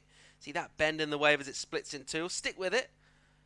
And he just kept nailing a couple of turns, but a smaller inside wave from him and kind of a little bit lacking in energy. Yeah, nothing spectacular there, but I think part of it too is just getting a feel for the wave, getting some waves under your belt. Non-elimination round here in the first round. There's Luciano Martins. So the surfers will want to catch waves to prepare for the whole rest of the event as well. And his first turn, sliding the fins out right there, and up and over. And this third turn, nice looking turn right there from Camille. And just a few little check turns to finish it out. As we look back at our first two heats, we saw Poinaiki Rioja winning heat number 1 with his 7.57 to go along with the 7. He had a total heat score of 14.56, so I was wrong. That one wave didn't go into the excellent, but close. Perhaps an early heat. Judges wait, leaving a little bit of room open for the scoring. Benoit Carpentier won heat number 2 with a 7.83 and a 6.83. So he now has the highest heat total of the day and the highest single wave total. We'll be keeping an eye on it just for fun. And there's our first two heats. We're currently in heat number 3, round 1, day number 1, day 3 on the waiting period, but the first day of action. And we've seen some great free surfing, and we're seeing some amazing contest surfing as well. Oh, great call to pull the trigger this morning. You look at pretty windless conditions out there. There's a little bit of texture on the face. Just some kind of the ambient winds that we had through the night and early this morning. It's actually, the winds dropped off, and it is pretty smooth out there. Speaking of smooth, Salazar getting aggressive and bit off a little more than he could chew there. Pushed a wee bit hard, but we do like to see our surfers taking risks and laying it all on the line. That's what it's going to take on the APP World Tour. Level of talent so high, and conservative surfing not going to get it done. So risk taking the name of the game, but on that particular occasion, not getting the execution on that turn. He's our heat leader, Salazar, not by much though. Camille Boy has come right back at him. See his combined wave total there, the Frenchman on screen. So 907, and Sayen's not a whole long way behind as well. So this one very much wide open with just over 10 minutes to go. Yeah, and that's the kind of turns we're looking for from Lecco, and we'll see him nail those turns over and over. Just, first round jitters, and especially when you open up with a couple of waves that are lackluster for him. Great for the normal surfer, but our former world champ and 3-time event winner, Lecco Salazar, is capable of producing some of the best backhand surfing on tour, and Zane Sands looking at a nice looking wave. Here we go, driving off the bottom. Nice little committed rail jam from him off the top. And he'll swoop back once more. And nice spray again. So good aggression. This wave gets a little kick in energy right there. You see that section steeping up for him. And he timed that real well. Another little check turn on the end. A smaller turn on the end. Good stuff from him. Nice combination of maneuvers. And good patience as well. He just waited for that section to get nice and steep. Just timing it sweetly. We see another Frenchman, Julien Boyer, getting ready in red. He'll be coming up next heat. And he will be taking on the Juan Bernd Rodiger and Juan Barrios from Spain. So we'll keep on rolling through the heats here. Round 1 of competition. And already some good scores. Not quite unlocking the exit range as you mentioned, but up there in the 7s already. Always encouraging. And everyone all smiles before the heat. So, situation out in the water right now, as we're all up to date. We're probably waiting for score to drop in, aren't we, from that last wave of yellow. Zane. But when that comes through, we'll update you with a situation. Probably wouldn't have had a big requirement to move up. It is a pretty tight one, this one. As we see, the vibes are always good down here, just having a bit of fun before they paddle out. Hawaiian and our Frenchman. Can't wait to see this next heat go down. Conditions, well, not epic by Soup Bowl proportions, but highly contestable, pretty fun. A great day to get competition underway here as we'll look to pick the eyes out of the forecast. Hey guys, on that last wave there was a split peak. We only saw it from the start of the drone. Do you want to see it again or not? Okay, I'm going to roll it for you. Let's check out a replay here of a split peak from that last little flurry of activity. So we can see that is Leko going left and Zane going right. So Leko looking at the lefts. Well, you mentioned it. Few left-handers on offer. If that easterly direction in the swell, which is, as we look out to sea, just kind of slightly to the right from straight out, what that means is some of the wave energy will hit the reef on the left-hander. Traditionally, the kind of north-west or even north swell from Soup Bowl. That's what gives it that signature kind of flaring barrel, kind of slabby section. Well, those kind of swells will kind of miss a left-hander. But at the moment, bit of east in it and offering up a bit of variety in terms of direction. So our goofies been afforded the chance to unleash forehand. So the score comes in for Sayens, moves up into second. It's real tight, this one. There's less than a point in it between everyone, so everything left to play for. Priority is with that man, Salazar, former world champ. He can afford to be a little selective. You see him sitting inside. And what that means is if Boyer decides to get away, Salazar can go, you know what? I think I'll be having this. So can you explain to our viewers how the priority system works? Sure. So no priority from the beginning of the heat, right? Beginning of the heat, it's not necessarily, I want to say a free-for-all, but back to the olden days where you just kind of got to get deeper. And then as a surfer rides a wave, they need to get back into the lineup to be assigned priority. So if you catch a wave, you're still paddling back out, you never actually make it to the lineup, you won't be assigned a priority.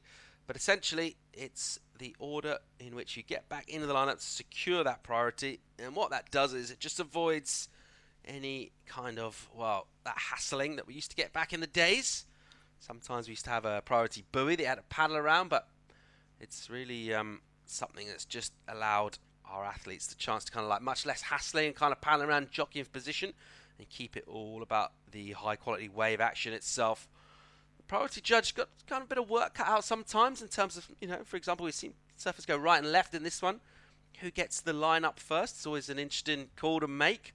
Where exactly is the lineup? Again, is another question. So always that little element in there, that kind of grey area. That's all part of the priority judge's job. He's got to figure all that out. We see a bit of contemplative preparation then from Rödiger. Just getting ready, calming things down. Getting ready to go out there and put on a show. In another stacked heat, 5 to go in this one. And it is still Salazar at the moment in the lead. The veteran in ready. Does have first prio. I think he'll use it here. He knows he's got priority. So Boyer maybe didn't know. He maybe had a couple of extra paddles there. He didn't really need to, flirting with disaster, but I think he should be fine. Nice backhand attack from Salazar as he belts it a couple of times outside. It'll go a little flat through here. He'll kind of swoop back, banking off the foam. That wave will kind of dissipate for him midway through. But yeah, interesting to see Camille there. He would have known that he didn't have first priority. He had a couple of paddles. I'm not totally sure why he did that. It's fairly obvious that Leko was going, but nevertheless, there's nice aggression. And you see the speed straight into the bottom. So he had to readjust on that turn. You see the wave went a little bit soft for him, didn't it, halfway through? Yeah, exactly. I think it didn't quite do what he thought it was going to do, but that first turn, very aggressive. And he definitely used his priority wisely. What there. are you thinking about that paddle there from Camille? I agree. It was pretty clear Leko was going. He was sitting, waited quite a while for that wave. He's trying to better his low score of a 4.8. And, you know, the judges are looking to see if the surfer interferes with the scoring potential. So I think by Camille paddling, it made the wave crumble a little bit for Leko. They're not going to call it, I don't think, this early on. But like you said, you know, you don't want to leave it up to the judges. Yeah, like he didn't interfere the scoring potential, but you didn't kind of need to do that. But anyway, in the thrust and parry of competition, passions run high. Let's check out a nice little kind of ending turn there for our Hawaiian, who's got a little bit to do in this one. It still is super close. Let's see how that last score comes in for Salazar. 3 to go, but you can see how tight it is. Of course, that is our total out of 20. So if you get 2 perfect 10s, you are up to 20 points. There's the Memorial course, Xander Venezia, one of the outstanding local talents from here, and tragically passed away back in 2017 down here at Soup Bowl. Of course, his dad is working with us here, helping organise the event, doing some beach commentary as well. So that surfing family, that surfing community, super strong down here. And a cool little memorial to Xander. They just had the event, a Pro Junior event as well in his name, the memorial for Xander Venezia. Yeah, and I think it was up the beach actually. His dad was in here talking to us yesterday, and telling us the story. He was filming his son. He was coming in, after surfing a heavy slab, and actually just coming in, prone. We'll get back to that as we watch Camille Bouillet looking for a score, and we can see Lecco bettered his 4.8, so he now has a combined total of 10. But Camille Bouillet waiting for this inside section to wall up, and again, this one just kind of bends into that inside section, not in a way that's going to allow scoring opportunity for Camille, looking for a 5.41 to move into first place. Almost looks a little bit like he's got the speedos going there with the way that board short goes, doesn't it? It does. Which I don't mind. Hey. Not at all. Not at all. And ladies and gentlemen, boys and girls, we'll get back to that. But Zane Sands trying to move into an upset over Lecco Salazar, and this wave's not going to do it for him. But Dave Bainey has entered the Facebook Live building, and he's saying all the Barbados bros are ripping. How would you say that? Barbade bros. And here's Lecco. Bit of a one-turn maneuver. Bit of a bomb from him. That one pushed a little bit wide. So some more meat on the bones of Soup Bowl. As that tide will just fill in on the reef a little bit and offer up a little more swell. A good wave from him in terms of just the size and the power of the wave, but in terms of scoring potential, just ran away from him a little bit. So into the last minute now, and it is still super, super close. Here goes our Hawaiian. Well, he thought about that wave, having a little look, so no priority at the moment. It looks like Sainz will get first prio, back in the lineup first. Will he get a wave though? Won't need a big requirement. 5.41. Come here, boy, the Frenchman looking for 5.44. So not huge numbers. This one's been tight all the way through. No one really running away with this one. Just 20 to go. And here goes Salazar looking to defend his lead. And he's driving off the bottom. He'll clip the foam. And then he'll get a load of board projecting through the lip with that backhand re-entry. Just jam a little snap off the rail. And he'll belt another one. So a good wave from our former world champ. And still looking strong on the inside. Goes for a little bit of a kind of chop hop to finish off on the inside. Pretty shallow down there. You just want to be kind of careful at this stage coming in. Yellow for the wave save time is red. We're going to replay yellow's wave that we were missing while we were on red. So looking to play a bit of defense from a relatively slim lead. And it looks like Zane Sainz as well got a wave at the end there. Can he steal the victory in the last gasp of this one? That final exchange. Let's have a look at it, Anthony. And here's Zane. This is at the same time Lecco was up on his wave. Lecco, I think, getting the best wave of the heat so far on that. Or it's heat's over, so best wave of the heat possibly for Lecco. But both of these waves having some inside section, one of the better inside sections. Lecco's wave just ran all across the bank. It didn't kind of have that double up warbly effect, and he was able to project some speed off of those top turns to go right into the next one. So that was a great looking wave from Lecco as he looked back at the recap of this heat. And here's Zane Sands coming off the bottom, off the top. Little airdrop to finish it off.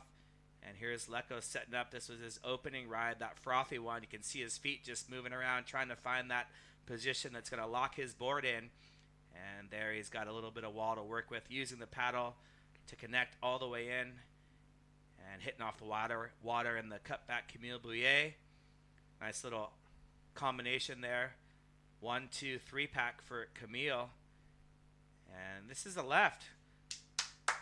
Love seeing the left, so well done, Lecco. And there's Zane Sands. Everyone's staying busy in this heat. So super tight one, this one, and not a lot in it. Just think about that finishing exchange. I'm not sure our Hawaiian surfer did enough to get that score. Let's see what the judges make of that. But it looks like Leiko Salazar with a good job of that one. Well, there it is. Officially did extend with that 6.67, as you thought. By far the best wave of the heat. And looking pretty good value, staying strong at the end. And he'll advance to round 3. He'll get to sit out round 2. Going to keep on rolling here. Next heat out in the water. It's heat 4, features a Frenchman, Julien Boyer, taking on Bernd Rodiger from Hawaii, Juan Barrios from Spain. So 2 Europeans and a Hawaiian out in the water. A beautiful Bathsheba. That's the view looking north up the east coast of the island of Barbados. Of course, we're in the Caribbean for the Barbados Pro Stop 3 of our 4-stop world tour. And straight down to business out of Hawaii. Here goes Rodiger. Coming from behind a whitewater section. Little jam in the pocket there from him. And he'll just swoop around on the rail. Not a huge wave this one. But keeping that energy going towards the end of the reef. Packing in a few maneuvers and a reasonable opening. Yeah, Rodiger opened up his heat just a minute and a half into that one. And want to say hello to Papas Gonzalez, also from Sayulita. Papas, ¿qué pasó, amigo? ¿Qué pasó con Felipe Hernández? ¿Sabes la canta? What's the story on Felipe? So we're trying to figure out if he did get stopped at the border as we look at a replay of Julien Boyer. His younger brother Camille was in the heat just before him, heat number 3. Now we are currently in heat number 4. So there's Bant Rodiger opening up his heat. And just a couple of fun turns there. Probably not going to go into his final scoring tally. But 25 minutes, it gives you enough time. Like 5 minutes warm up. Then you can do another 5 minutes, get into your heat. Get your legs, your sea legs, competition legs ready. And then you can really start opening up. So we throw down to Evelyn with Leiko Salazar. All right, well, while we just wait for that opening ride score to lock in, we're going to hear from Evelyn, who's standing by with the winner of the last heat, Leiko Salazar.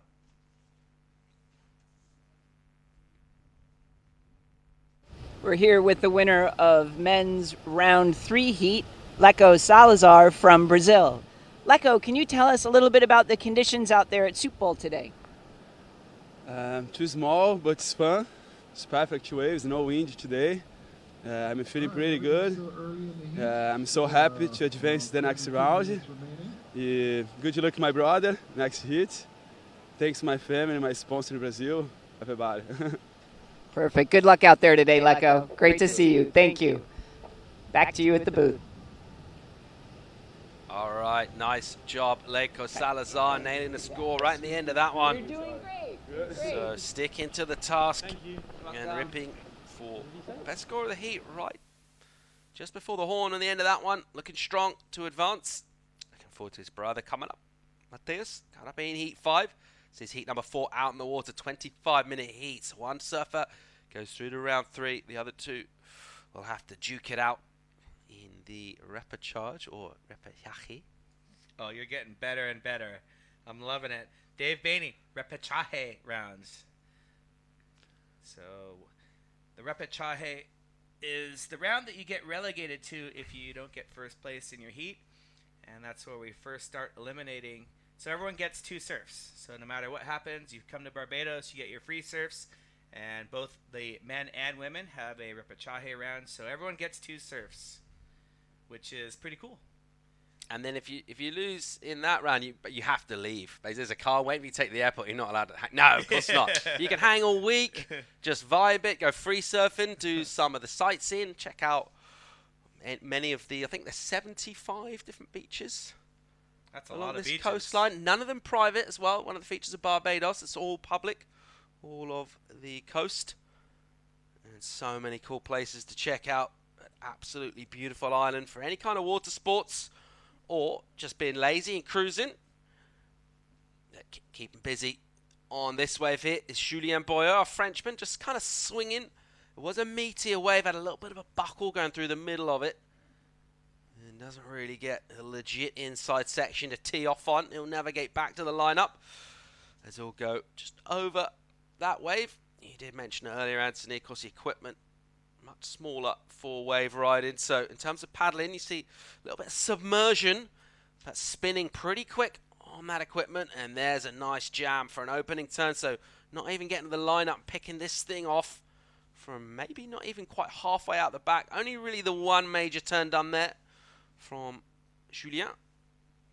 19.5 to go in this one. There's Bernd Rödiger out the back in the lineup. Just sussing things out. Relatively quiet start to this one so far. Yeah, we've had some of our other heats just one wave after another from the beginning till the end. And we can see maybe the swells filling in a bit, so a little more space in between the waves. And Marcio Grillo finished his heat. He's tuning in live to the webcast now. Well done, Marcio. And we're going to watch a replay of, this was the second wave, paddling back out. Camille just turned right back, Julien just turned right back around on this one and unable to complete that cut back. But our fans want to know out there in the Facebook world. Dave Bainey poses the question, long hair Bant versus short hair Bant. He can't decide. Bant's hair is a little bit shorter than normal. He used to have the long flowing locks. He was donned the moniker, the nickname Hair Flick, because in conjunction with his turns, he would do his little hair flick. So Dave can't decide whether he likes long hair Bant or short hair Bant.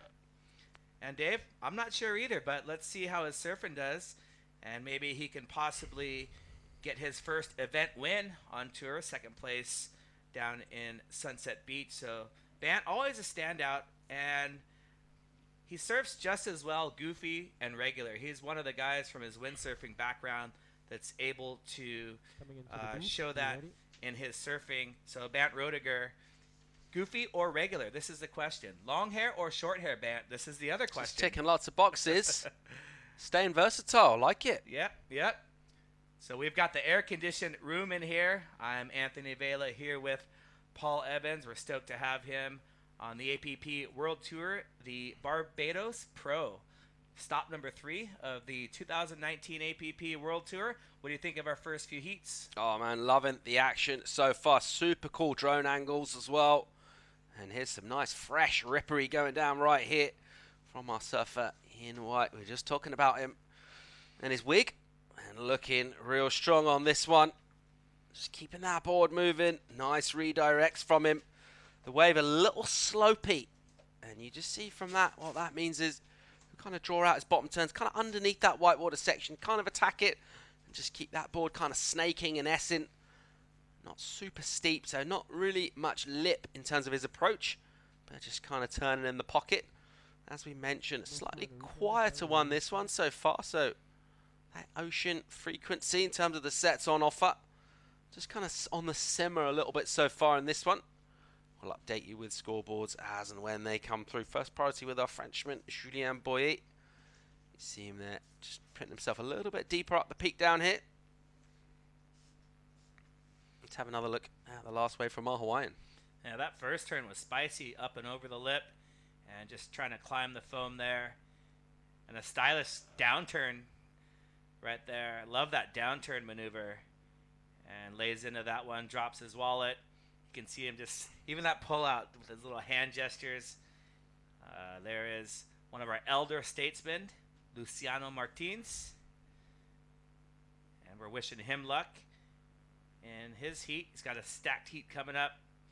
As we have our pulled back shot, you can see the full lineup there of soup bowls.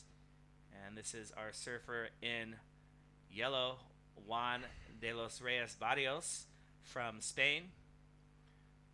Juan, just a newcomer on tour, just doesn't like that one. You can see him shaking his head. He's not feeling it. He's not feeling that one at all. And he'll also be surfing in our juniors division. So we have a few athletes surfing in the opens against the top pros, and then they get a chance to surf with kids their own age. Nice. So the next generation of talent will also be on display down here in the Barbados Pro. Getting a look from the drone here of that last wave of our Spaniard, the Goofy. Got a bit of decent work done, but wasn't really feeling it himself. That wave did kind of go a lot soft on the inside, so he doesn't get that kind of emphatic finish that he would have hoped for. But nevertheless, there's plenty of time to go in this one, and it's a short paddle out as well. You can get two scores and turn the heat around in a couple of minutes, maybe even slightly less. 14:45 remaining in this one. No score updates at the moment, as we see Hawaiian Rudiger out the back. Just having a little look at a wave. We'll stand up here. Just kind of see the angle coming more or less straight on. And this is a replay hit of our Frenchman, Julien Boyer. Love that turn right there. I really liked how he just carried his speed and even came out faster from that turn than when he went into the turn. That's what the judges like to see as well. Coming off the bottom with speed, coming off the top with speed as well. Unfortunately for him, there wasn't much on offer that wave. I think he maximized the potential of the rest of the wave. But that first turn was very nice. Very nice. Parents are going to be stoked on that one.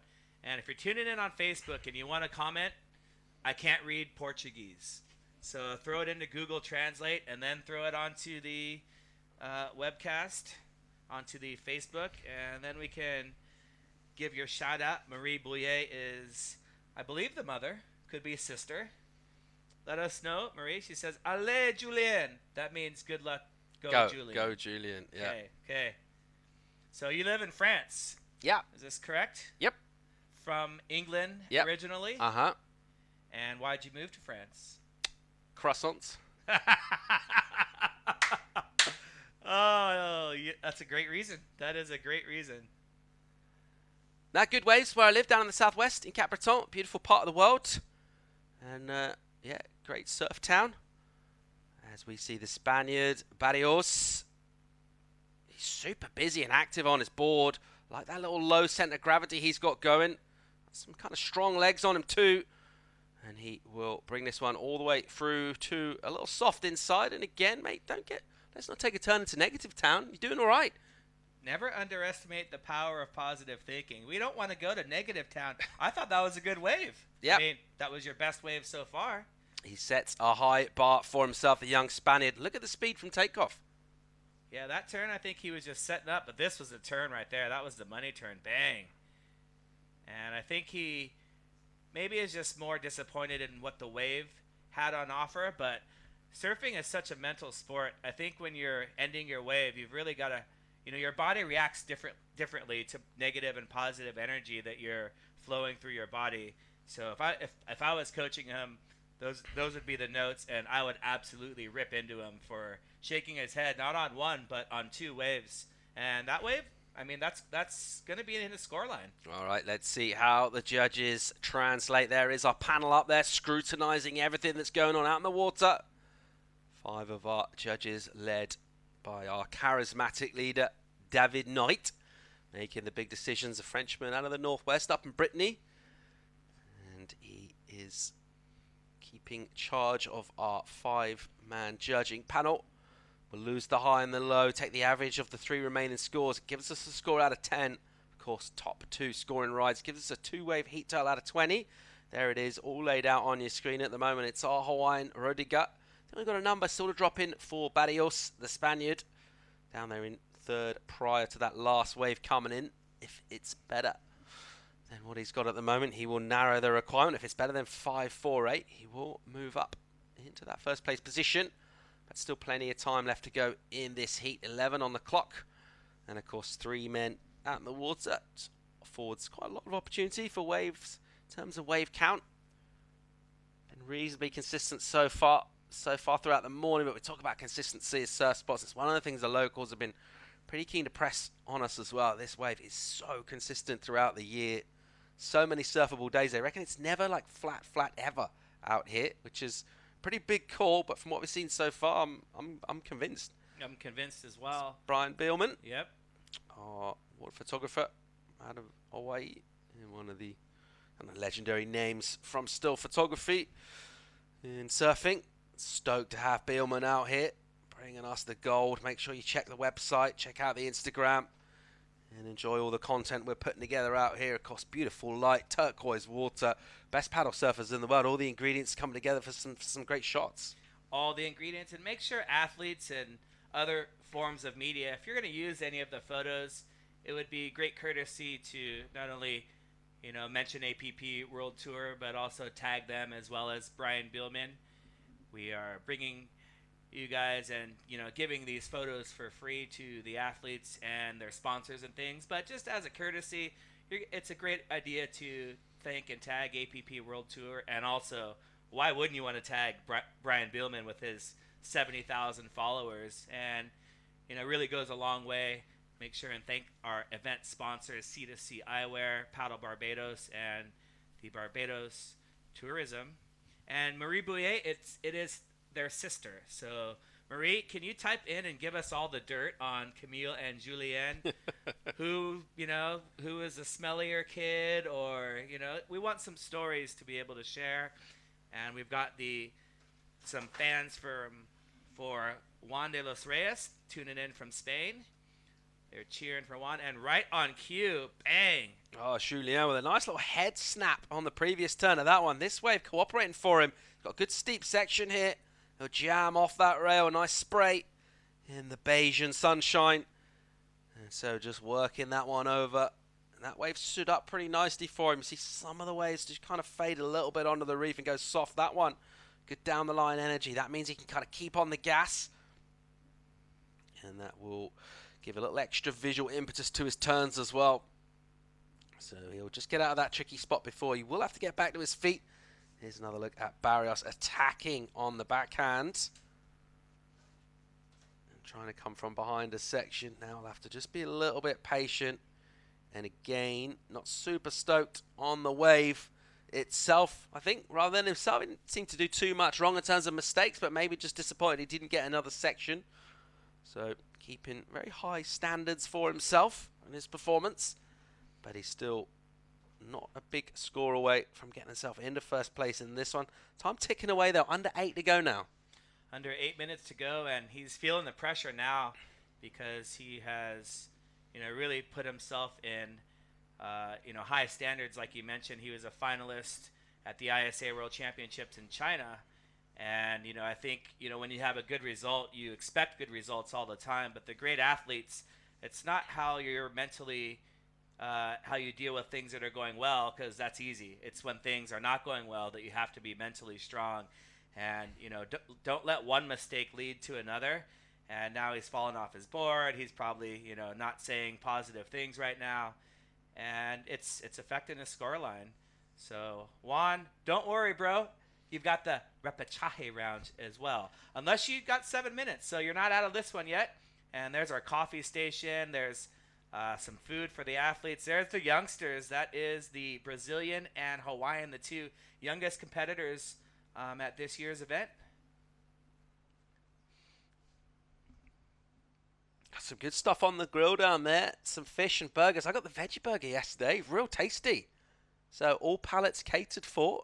You could be plant-based in your cuisine. You're still stoked on the beachside barbecue down here at Soup Bowl. Oh, I can't wait to get the veggie burger. Oh, mate, it's so good. Oh. Put a little bit of that Bayesian hot sauce as well in there. That orange stuff. Good stuff. kind. Yeah, there you have it. The 667 on that last wave for Julien. That was a fantastic wave. And he's entering that good wave. There's Brian Bielman ducking under a couple waves. Poi Nike Rioja. What's up, Poi? Choo, ¿cómo se va? That's our whole conversation. ¿Cómo se va? Se va bien. But like I talked about, can you give me one more line? What would I say after that if I want to have a conversation with them? Hey, how you doing? I'm doing good. What's the next thing? Depends what you want to talk about. The waves? How are the waves? How do you say that? Put me on the spot here. Yeah. I'm trying to think about it in Tahitian. I got a couple of lines as well. Oh, you got some Tahitian lines let me come back to you. Okay. So someone's in their Portuguese. They're talking about cowboy. I'm not sure if that is a Portuguese word, but I don't know. Charles Roberto is cheering for Leco Salazar. Here we see Bant Roediger with first priority. A little split the peak there. Ooh. And Bant is going to go to town on this wave. Great combination there. And just setting up for the inside section. Paddle transfer. Stylish looking cut back there from Bant. And great paddle work. The judges like to see the paddle work there.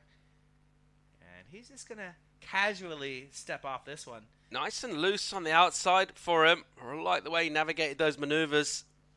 And keeping it super cash as well and smooth. Good style throughout everything from the Hawaiian. And this was a split peak. Our Frenchman going the backhand option on a good looking left. Oh, he fell that first turn. That was a great combo. That might have been on his way to a great score, because I think when you talk about the commitment factor, that left, when you're attacking those turns, are a little more committed because it's going into shallower water. So you definitely will get rewarded. And you can see him airdropping a little bit on both those turns and not quite low enough on that second turn. But love to see the split peaks there. Bant Roediger going right. Julien Bouillet going left. Juan Barrios sitting out the back now has first priority. And you see the PX there. That means there is no priority for Julien and Bant. It will be determined on who paddles back out to the takeoff zone for who will get second and third priority. All right, so it's all going to come down towards the pointy end now. Just under 350 to go in this one. We'll wait for that last wave to come in for Julien. See if it's that 481 that he needed. He could go up in the first place. I'll tell you what, maybe the wave had it on it. If he got a finish, you'd be thinking it'd be close to that. Let's see anyway. Nevertheless, beautiful drone view. That is the iconic wave of Supo. You see the shape of the reef there from that whitewater triangle.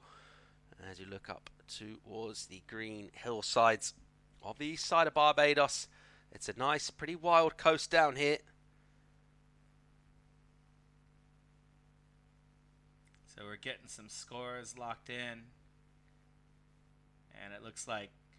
Ooh, 657 for Roediger. That's why he's up in the lead with that high score so far in this one. Have we got a last wave in for Boyer? 4.23. Okay. So, like you said, I think had he landed that second turn, Sure. it might have been It was equal. close, right? It was Yeah. half a point shy. Look at that. Here we goes in live action. Our Frenchman forehand this time, swooping off the rail, using the paddle as that pivot point to just jam that rail in. There's a nice snap where just kind of got a little release on the tail, and he's still swinging down on the inside. It's not a big need score. 481 the requirement. Can be tricky going for those kind of fours where you think, do I play it safe? Do I push hard? Judges will process on that. That's the drone view from above. So we look down at beautiful Soup Bowl in Bathsheba. And it really is good looking from any angle. Let's have another look at the wave from Boyer. Yeah, the opening turn is a beautiful cutback using his paddle, throwing some spray on that second turn. That was a very technical cutback. Head dip. That was the first head dip of the event. And he's going to be stoked. And there's a local, Tremaine Walcott. So he'll be coming up heat number 7, hoping his heat happens in time. His grandfather's funeral is later today at 2 o'clock local time. So, our hearts go out to Tremaine Walcott. He's been at a couple of events over the last couple of years, and he's excited to have everyone in his home country of Barbados. So good luck, Tremaine, and we'll all be thinking about you when you are at your grandfather's funeral. And thanks for having us here. There you see the house, the yard, and this is just, shows you how beautiful it is. They found the one spot in the shade. They're stoked. So just over a minute to go in this one. We are going to get the score to lock in for that last wave of Boyer. I'm not sure it's going to be quite what he needs. 481 is the requirement for him. Barrios with a bit to do. 755 his requirement. Looks like we've got no priority assigned at the moment. Here we go. So this is live action. Here goes your heat leader out of Hawaii. Roediger. Nice. Belt off the top from him. Puts himself a little bit behind. That whitewater just explodes in front of him. And he plays the patient game. He'll jam a nice hit on an inside section and recover well as well. So good aggression from him. Taking on the lip on that end section. Okay. Last gasp heroics. Could it be from Barrios here? Nice backhand hit. Super vertical. And again, he's attacking. So a good wave from him with two pretty radical turns from the Spaniard. Can he turn that aggression into positive energy and attack that inside section. His requirement was pretty big. He needed a good score off that wave. A good opening to Anthony. And I like the way he's still backing himself. He wasn't rolling over, was he? The dying throes of the heat, giving himself a chance. And a 7-4 is very attainable, and we'll see what he did the rest of the wave. But those first 2 turns were awesome. There's Bant riding in after the heat. We just saw a shot of Sean Pointer and his parents. And there's a shot of me and you. So here we are in the air conditioning. Beautiful bedroom here in the media house. And looks like we're going to look back at that heat and see what happened at the end. Did Juan get the score? Let's remind ourselves how it went down. So this has been heat number 4. And it's our Frenchman, Julien Boyer, with this meaty one. And he looked pretty good value throughout this one. Just a little bit short of that requirement that he needed. 4.81 right at the end. Rodrigo, our Hawaiian, looked real good himself. Yeah, nice and smooth. He was never out of control, just linking all of his turns together. I think, being aggressive and safe at the same time, if that's possible. And Juan Barrios showing some great backhand surfing. And, I think one of the fastest surfers out there so far that we've seen, able to create a lot of speed. And the Frenchman trying to get into the heat. Here's Bant Rodiger, and you can see Bant. I love that downturn right there. That was sick. Little hair flick. And really backing into that cut back there. And we will wait for the last score of White, Juan Barrios. And it looks like Julien Boyer is bettering his heat. His last score coming in at a 5.27. And Juan's going to be just a bit short, coming up his score with a 5.57. So Julien moves to first. He needed a 4.8, right? That is correct. That is correct. But then Bant Rodiger also got a higher score. So unofficially. Right. Good drama at the end of that one. Nice tussle. So Julien Boyer gets the requirement, but Bant Rodiger improved himself. So the Hawaiian gets 13.07 as a combined score, 2 ways out of 20. And we'll make it official. He'll advance to round 3. Boyer and Barrios, they will return to do battle in our elimination round 2. As we will see the next heat stack up. It's an all-Brazilian affair. Wellington Reis taking on Mateus Salazar and Luciano Martins. So we talked about the deep, deep Brazilian talent pool. It's going to be on display right here. 3 athletes from that country.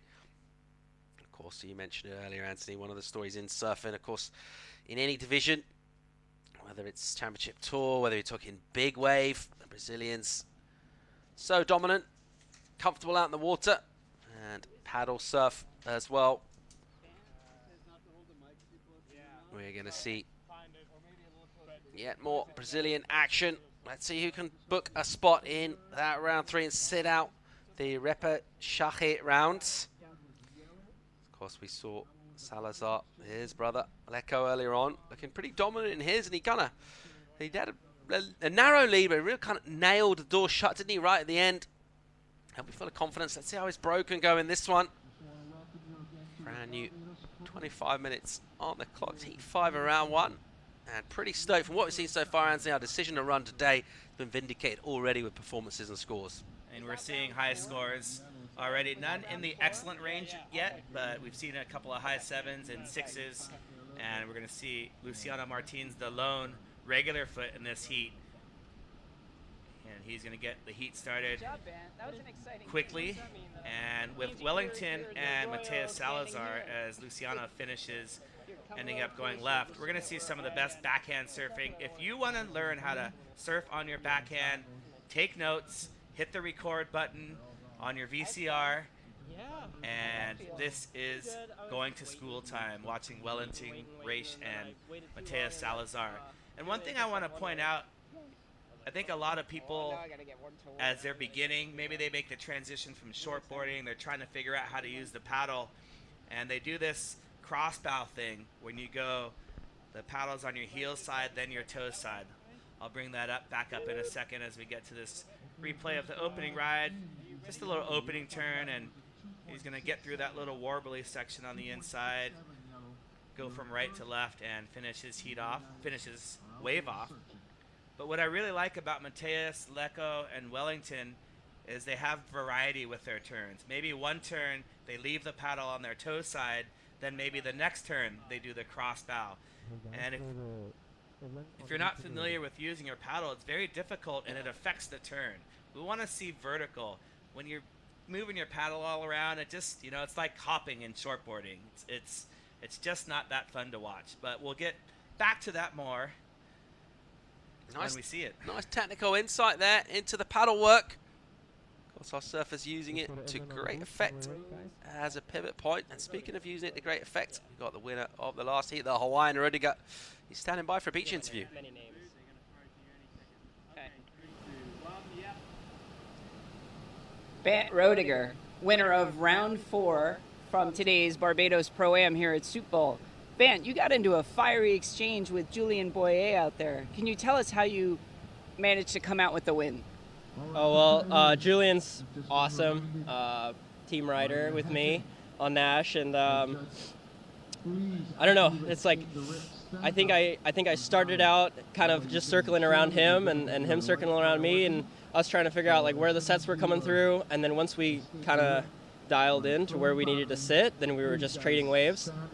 I let him go on one wave where I had priority, and I was like, oh, no.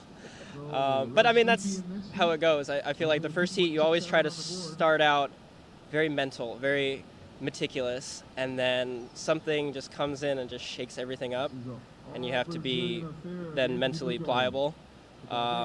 And yeah, so then towards the end of the heat, I was just like, okay, I gotta try to do something way better and try to get better waves. So fortunate that I was able to do it.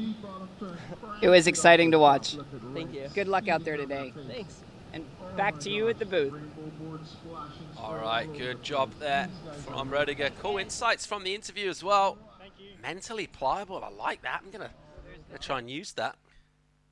Bant's one of the most well-read and written athletes on tour. He's, gets up early. You can find him somewhere reading a book or somewhere writing. He's written some very insightful articles. He's been featured on the cover of Stand Up Journal magazine, from trips to the Marshall Islands, and just one of the most interesting, young men on tour.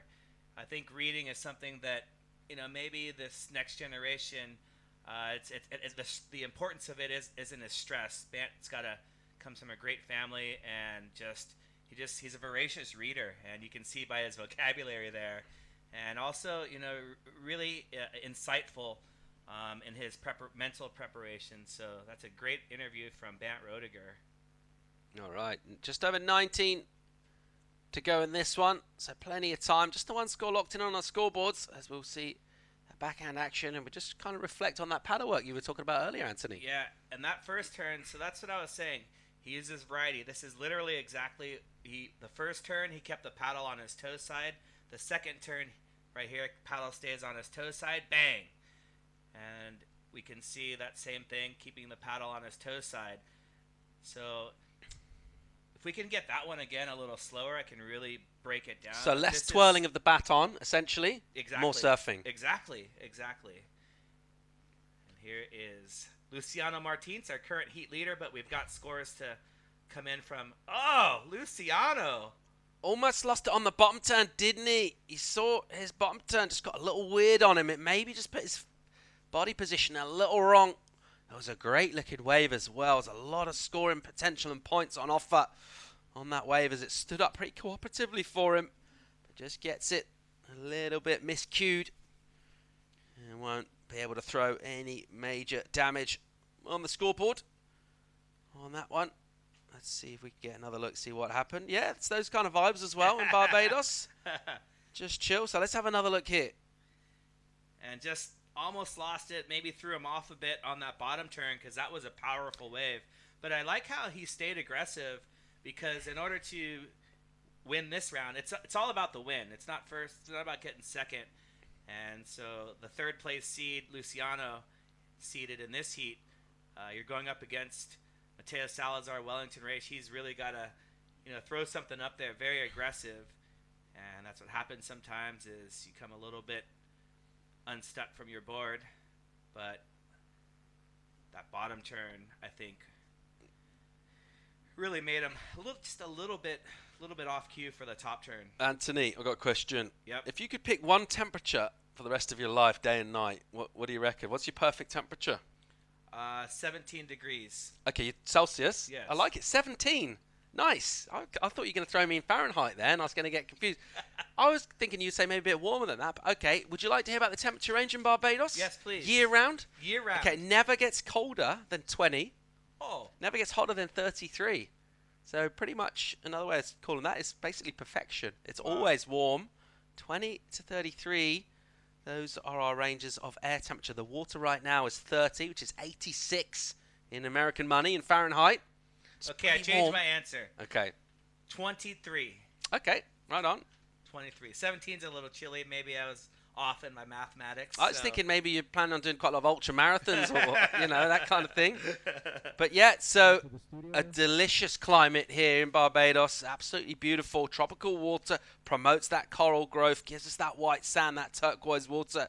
And here is the flamboyant board spray of the backhand attack going down from Wellington Reis out of Brazil. Of course, 3 Brazilians out in the water right now. And a little bit of irie vibrations from the Rasta spray sort of colour as he'll go through to the inside. And he likes it. So a good way from him using that backhand attack. You talked about the technical backhand surfing that we were going to see from 2 of our Brazilians out in the water. There's one of them right there. Wellington coming in 3rd on the leaderboard as well. So he's on fire. Yep. Wellington, newcomer to the tour last year, and right away just made his impact on tour. Currently 3rd place in the rankings with a 3rd place from Sunset Beach and a 5th place from the New York Sup Open. And here we are at the Barbados Pro, event number 3, stop number 3. And it is nice and cruisy in the shade. Find yourself a palm tree or a rock and enjoy the competition. The best surfers in the world, Mateo Salazar, opening up with a 7.67. That is how you do it. And the judges, I believe they like the variety and not a lot of baton twirling. I love that. That's exactly what it is. And that wave from Wellington Reis was a great wave as well, and he had some very technical turns, and I believe his score is going to be in the good range as well. I think that 4.83 is from his first score, and there you see it getting locked in. And here's Mateo Salazar. All right, live action out of the drone. Takes on the lip. A nice little airdrop from him. Almost gets covered up as he just kind of crouches his low line and waits for a section to stand up. He finds one, and he tags the lip, climbs the foam again, whipping that board around. So super dynamic surfing, good variety from the turns. There's down the line speed the whole time. Was kind of keeping him on his toes on that one. So he had to keep his maneuvers, couldn't really unleash super hard. Every time he did a turn, he had to kind of keep on the gas, but some real nice turns from him. Yeah, that airdrop you said was fantastic. And then just tries to stick with it. And here he is, just tagging one again, but trying to keep his momentum going. And those first 2 turns, aggressive. Going to go into his current score line to keep him in the lead. And there you see the scores. And you can follow along at home on the Stacked app and actually see each score that the judge locks in. So you can see everything is transparent with the scoring here in the APP World Tour as Luciano Martins trying to make a comeback. Beautiful drone angle. You can see how this wave just wraps down the line, and using his paddle, there was a little bit of baton twirling. Changed sides, couldn't decide, then moved it. I think you've got to make the less moves, the better. Sure. And I think that's true in all types of surfing. Little bit mid-face out the back, wasn't he? Didn't really attack from the get-go on this one. Yep, here it is. And you can see even his eyes. He wasn't looking up at the top of the lip. He was looking right where he did his turn. And same thing, I think he had more opportunity and perhaps was playing it safe because he fell on that previous wave. But in order to beat these guys, you got to attack the lip. Both Mateus and Wellington are going up and over and through the lip. So if you want to beat him, you got to do the same. All right, so Martin's there in 3rd at the moment. He's got a little bit to do. Salazar and Reis. Not much to split between them. 0.3 over point. That's 7.67 from Salazar, looking real healthy right now. Reis with a 6.5 of his own, so just over a point shy in terms of the high scores.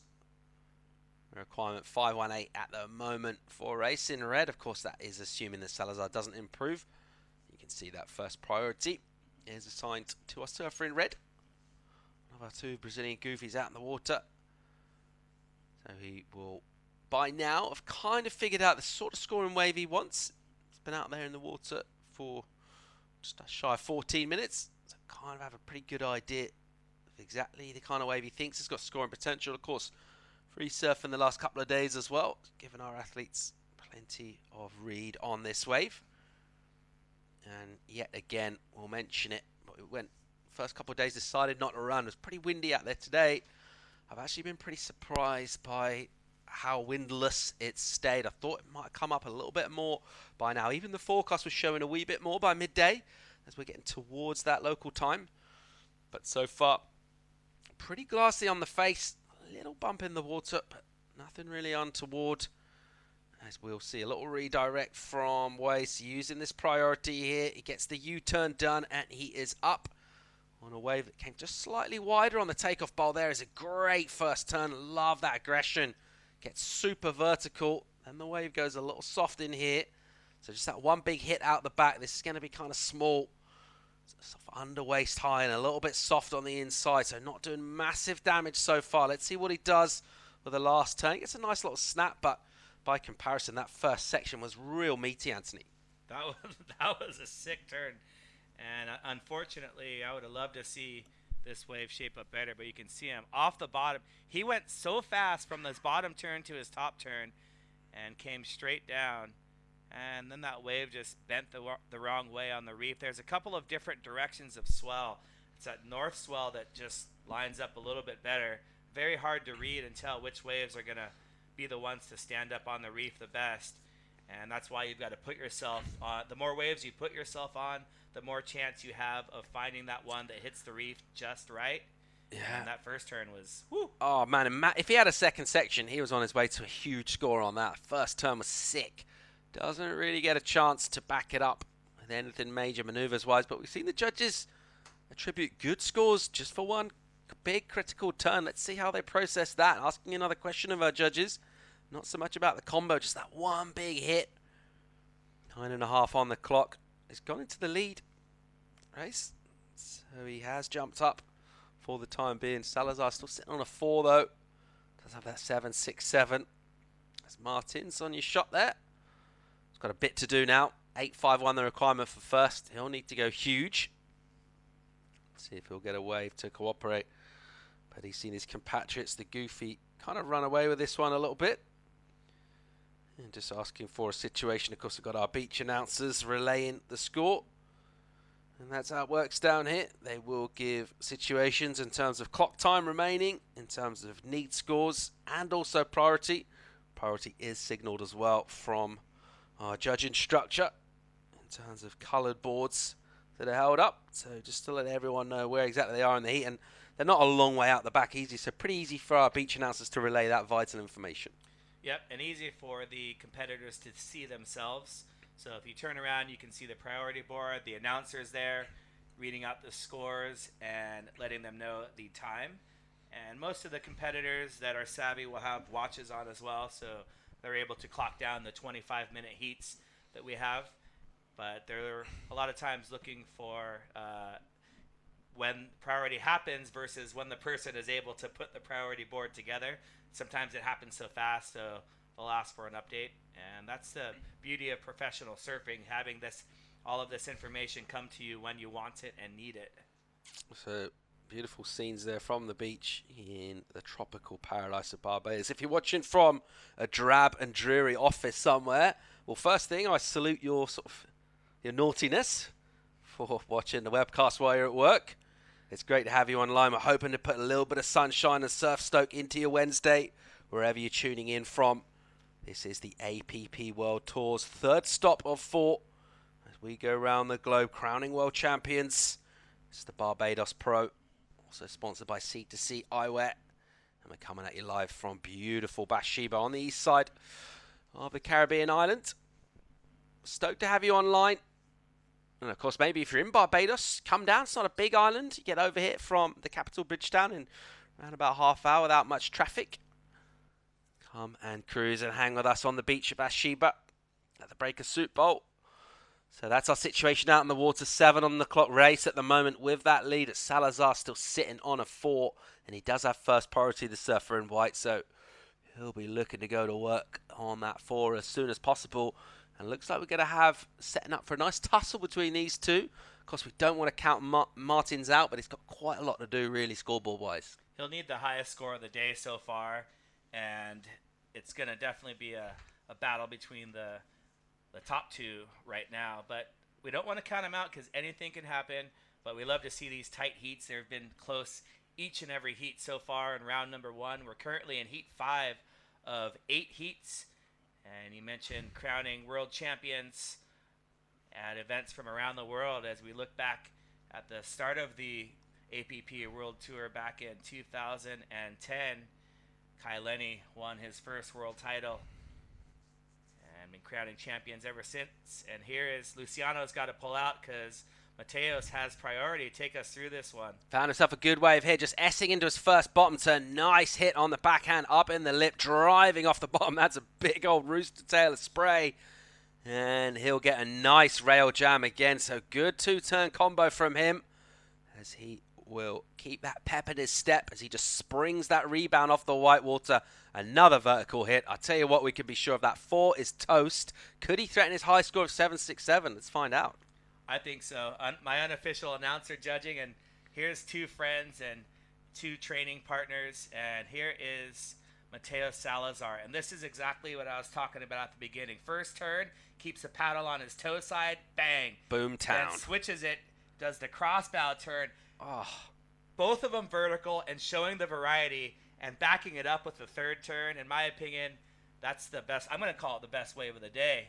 I think Benoit Carpentier's 6-turn smaller wave was awesome, but those 2 turns are critical. He finished it off. He showed variety, speed, power, flow, all in the critical part of the section. To me, that hit every piece of the scoring criteria. Will we have our first score in the excellent range? Well, if you think about 7.67, he's thinking it's probably got to be at least half a point better than that, right? With just in terms of kind of our impression, without getting overly technical in terms of judging. Just that broader view, you're thinking it's going to be a real healthy number. Could he unlock in the excellent range? One of our 3 Brazilians out in the water. Salazar looking to come from second. Can Race get back in the conversation here? He's found himself a bomb. He will go left. He'll run away from him a little bit, actually. It was a beautiful looking wave. It was a little bit... Current high score. And even though it was just the 1 turn and a half, it was still, I think, the best turn of the heat. But back to Vanya, when the Peruvians went to other events, surfing was at the beginning of the 2 weeks of the Pan American Games, so they, went with their medals and were celebrated and paraded out at the track and field stadium, which holds 50,000 people, to a roaring standing ovation, and rightfully so. So it's so great to see surfing and stand-up being celebrated in that fashion. Vanya went from like 25,000 Instagram followers to 50,000 over that, just from earning a second place. And here's that turn from Ibaya. Boom. It's all about that back foot extension when you can. That helps create the spray. And that kind of second turn. So she's looking good against Fiona. Fiona does not want to go to the repecharge round if she wants to keep her world title hopes alive. And currently, as you can see on screen, needs a 7.04. Yeah, a bit of a task on her hand, the American, at the moment. And just that bit of daylight nailed on the board by Moreno by virtue of that last wave. Just getting that 5-3, and making life difficult for the American. 7.04, very much a gettable score. Plenty of time as well, 10.5 to go, so certainly no need to panic. Very capable of getting 2 scores in that time as well. She is going to have to just kind of increase the ante a little bit scoreboard-wise than what we've seen so far. Preparations for the next heat getting ready to go out in the water. So just 4 heats of the opening women's round. 8 athletes in our women's event here. So cool. So we'll be getting competition underway. It's day 3 of our waiting period. It's cool to have extended waiting period as well, just allowing us to pick the best conditions. All coming together for a great event here in Barbados. And obviously, you know, we're thinking about the World Tour and getting towards the back end of the year. Because they all kind of count, but it just feels as you get towards the end of the season, the stakes seem a bit higher and everyone kind of knows where they are on the ratings, and it all just kind of seems to feel like it means a bit more. The pressure builds, you know, the mental toughness comes into play, and you know, every wave, every heat and every wave, you know, matters. And you can see these athletes, they're friends, and you know, they have fun and they're all, you know, friendly, but as we saw in some of the guys' heats, it's all about you know, getting serious in competition time. And good news, Thomas King says, "How's it, boys? We're hoping to come see us at some events next year, Thomas. We would love to have you." And Lacabru, Thomas, Lacabru, we want to see you next year. And we're coming back to Barbados, Gran Canarias, and Sunset Beach, so all waves where you can rip it up, Thomas. And I would love to say hello to Michelle, Athena, and Kelly. Hola, Michelle. Hola, Athena. Besos para papá. Besos para papá. And Kelly. Hi, Kelly. Thank you for taking care of our girls. And hello, Teresa Miner as well, is watching from Lake Havasu. Lidio Silva saying, "Go Brazil." Robin Zoller stoked for Izzy Gomez. And if you're tuning in, be sure and share the live feed so that your friends know that the Barbados Pro is on. And after you share it, you can still watch the replay, and you can even rewind and check out the heats that you missed. There were some good ones. We've got a couple of 9s locked in. Mateus Salazar locked in a 9 and is hitting his heat versus Wellington Race. Wellington currently in 3rd place in the world, so Mateus upsetting Wellington Race. Also, Sean Pointer with the 9.54, the highest total. Oh, look at this paddle battle.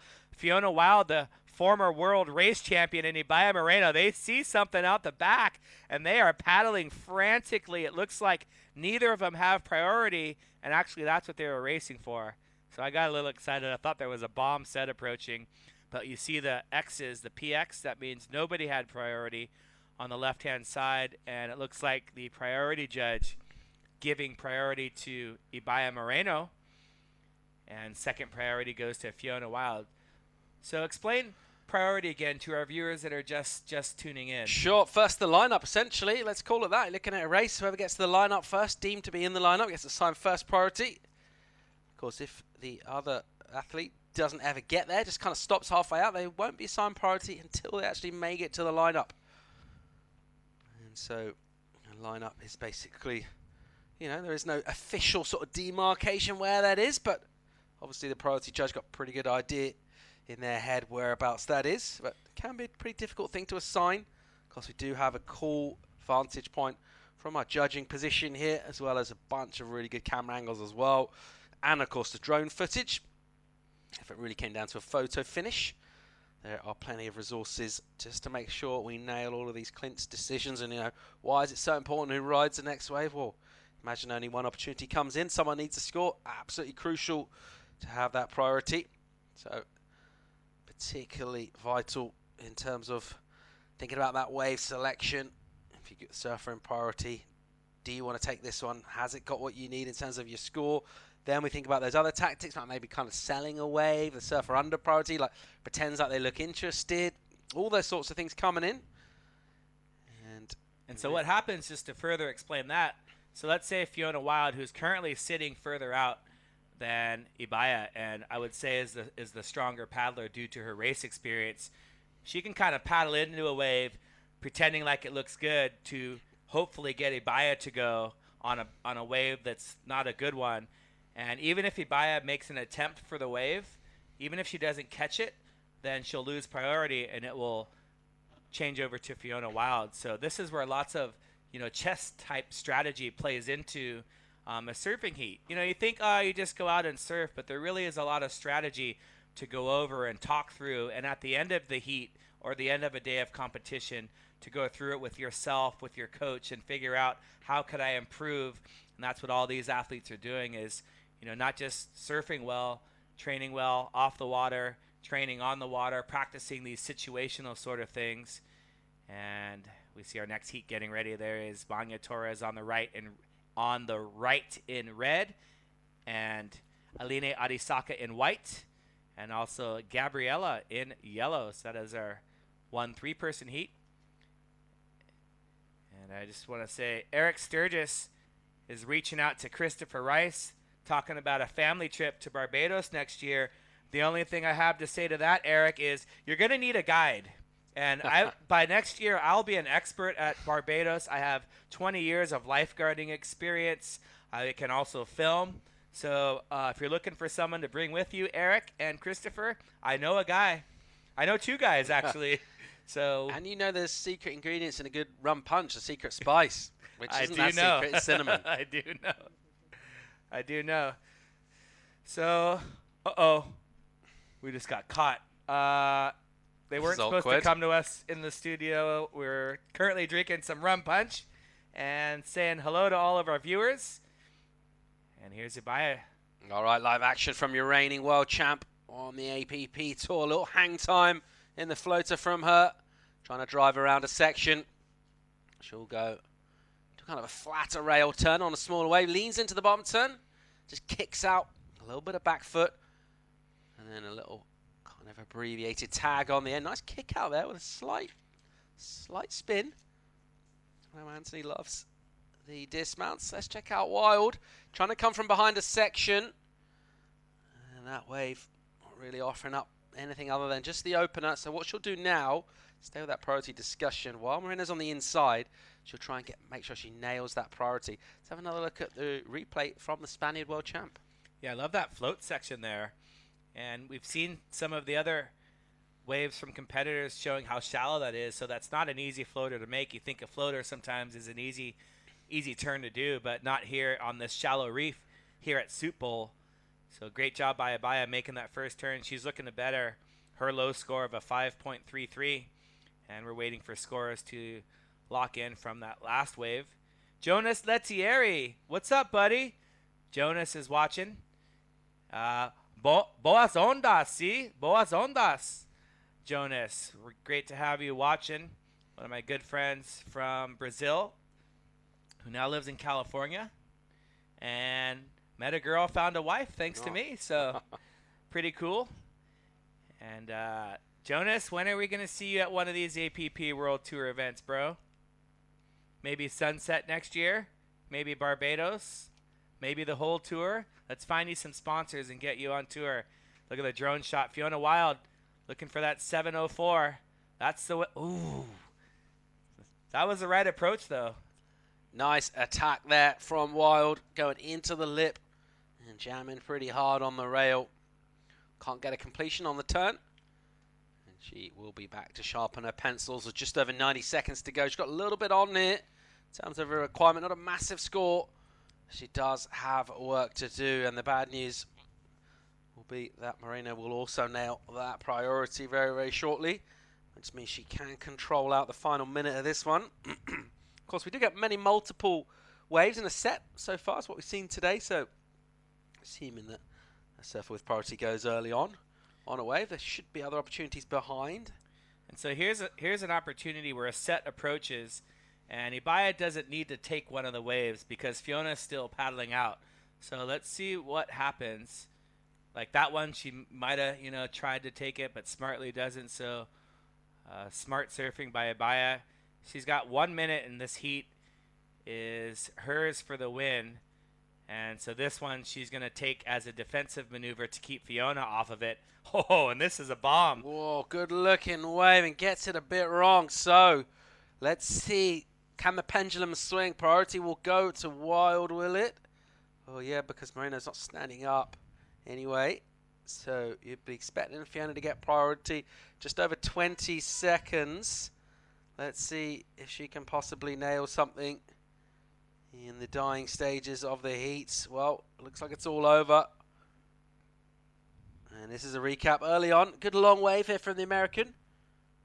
Doesn't get super steep sections, but nevertheless, some nice maneuver selection. Yeah, and this one was a great wave, and you know, had a couple of opportunities for her to go a little steeper, like Ibaya right there. Boom. And this is her high score, where she was a little bit more aggressive in her turns. Fiona Wild on a beautiful looking wave here. And in a very tight heat, Ibaya Moreno able to run away with the win. You can see her great style there. Good paddle work back into the white water. And the world champ is back on track, skipping round 2 into round 3. And I want to say hello to the International Surfing Association. ISA is tuned in. Ibaya with a 6.17 and a 5.33. 2 good scores.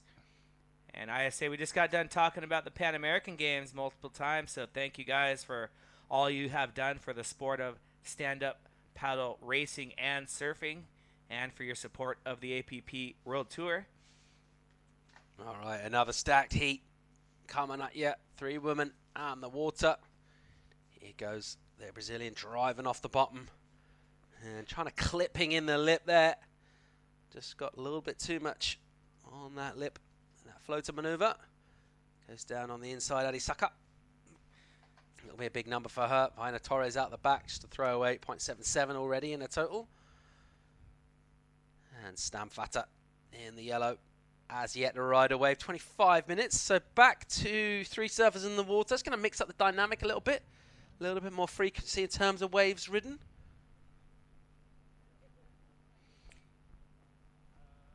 And 25 minutes gives them plenty of opportunity, and we have the priority system for our 3-person heats as well as our 2-person heats. So the priority is indicated by the letters and numbers on the right, P1, P2, P3. That is who has first, second, or third choice of any wave that is coming. So we've got 2 Brazilians versus a Peruvian. It is an all South American affair. All right, let's go down and hear from the winner of the last heat, Ibaya Moreno, standing by with Evelyn.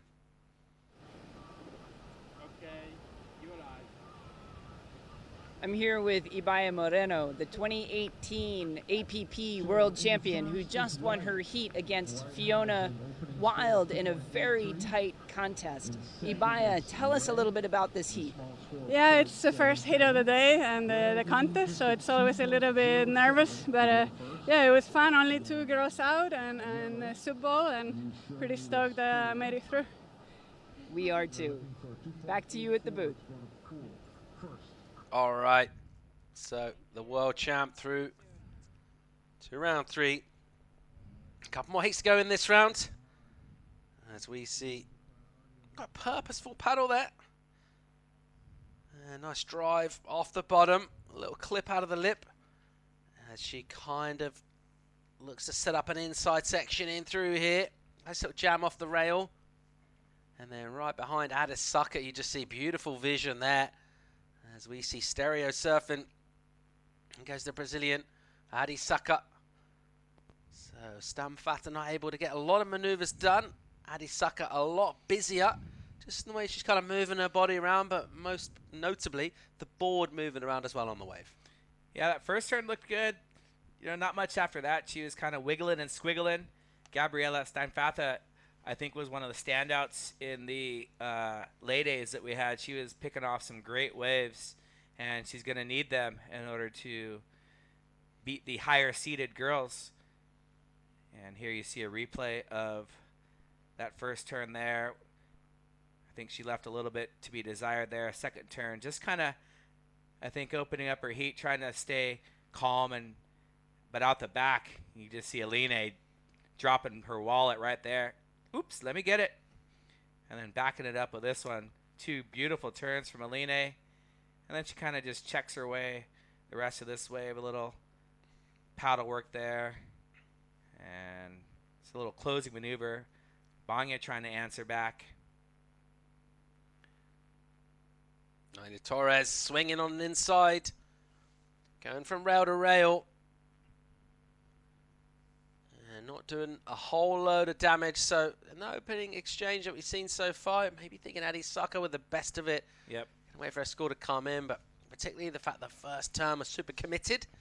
And I think the judge is going to use that scale as well. There can be a tendency to kind of get a bit bunch of scores. I think a surfer shown commitment on an opening turn, committing the rail to the water. Judge is going to like that. And then she backed it right up. I think it just helps accentuate that first turn if you can back it up with the second turn right away, and just and without any sort of transition period. If you just go straight from a good turn into a second turn, I think it really pushes up the score and commitment of that first turn. So Aline doing a great job on that wave, and Gabriela opening up with her first ride. We're waiting for scores to lock in. Vanya Torres. A lot of goofy footers on the men's side, not as many goofies on the women. We got Shakira coming up later, Vanya Torres, and I believe, Lara Clayton, 3 goofy footers out of 9, 33%. I did the math last night on the abacus. We brought the abacus because we were working out all the world title scenarios, and if you missed it earlier, we're talking about Izzy Gomez and Poinaki Rioja possibly able to claim the overall championship if they were able to win this event, and the challengers were not able to make the final. Here's Gabriela Steinfatha, and this wave she just took under priority, I think, just to get a backup score. She's got one that we're waiting for. Ooh, leash, fin, urchins. So many hazards down there at the soup bowl if you get it wrong. So she seems fine, though, on the inside, working that one over. As you mentioned, under priority, just staying busy. See if we can snaffle an opportunity. Always a good idea, particularly if it's looking like a low-scoring heat. But so far, putting some damage up there. It's our Brazilian athlete, Adi Saka. A flat 10 from her so far. It's for 2 ways. Yeah, looking pretty good out in the lead. She's got 7-1-7-4 that wave. We love those opening 2 turns. She's got another good section here to tee off on. A little bit abbreviated in that first turn, and the wave goes real soft. I'm going to mention the tide again, I reckon. It's filling in. It's putting a little bit more water on the reef. Yeah, and we saw that wave just basically kind of disappear. And hola. LA? You're from LA? Oh, Lara Clayton. Oh, LA for Lara. Okay, there's Lara Clayton's traveling. That's her masseuse and her photographer and cooks.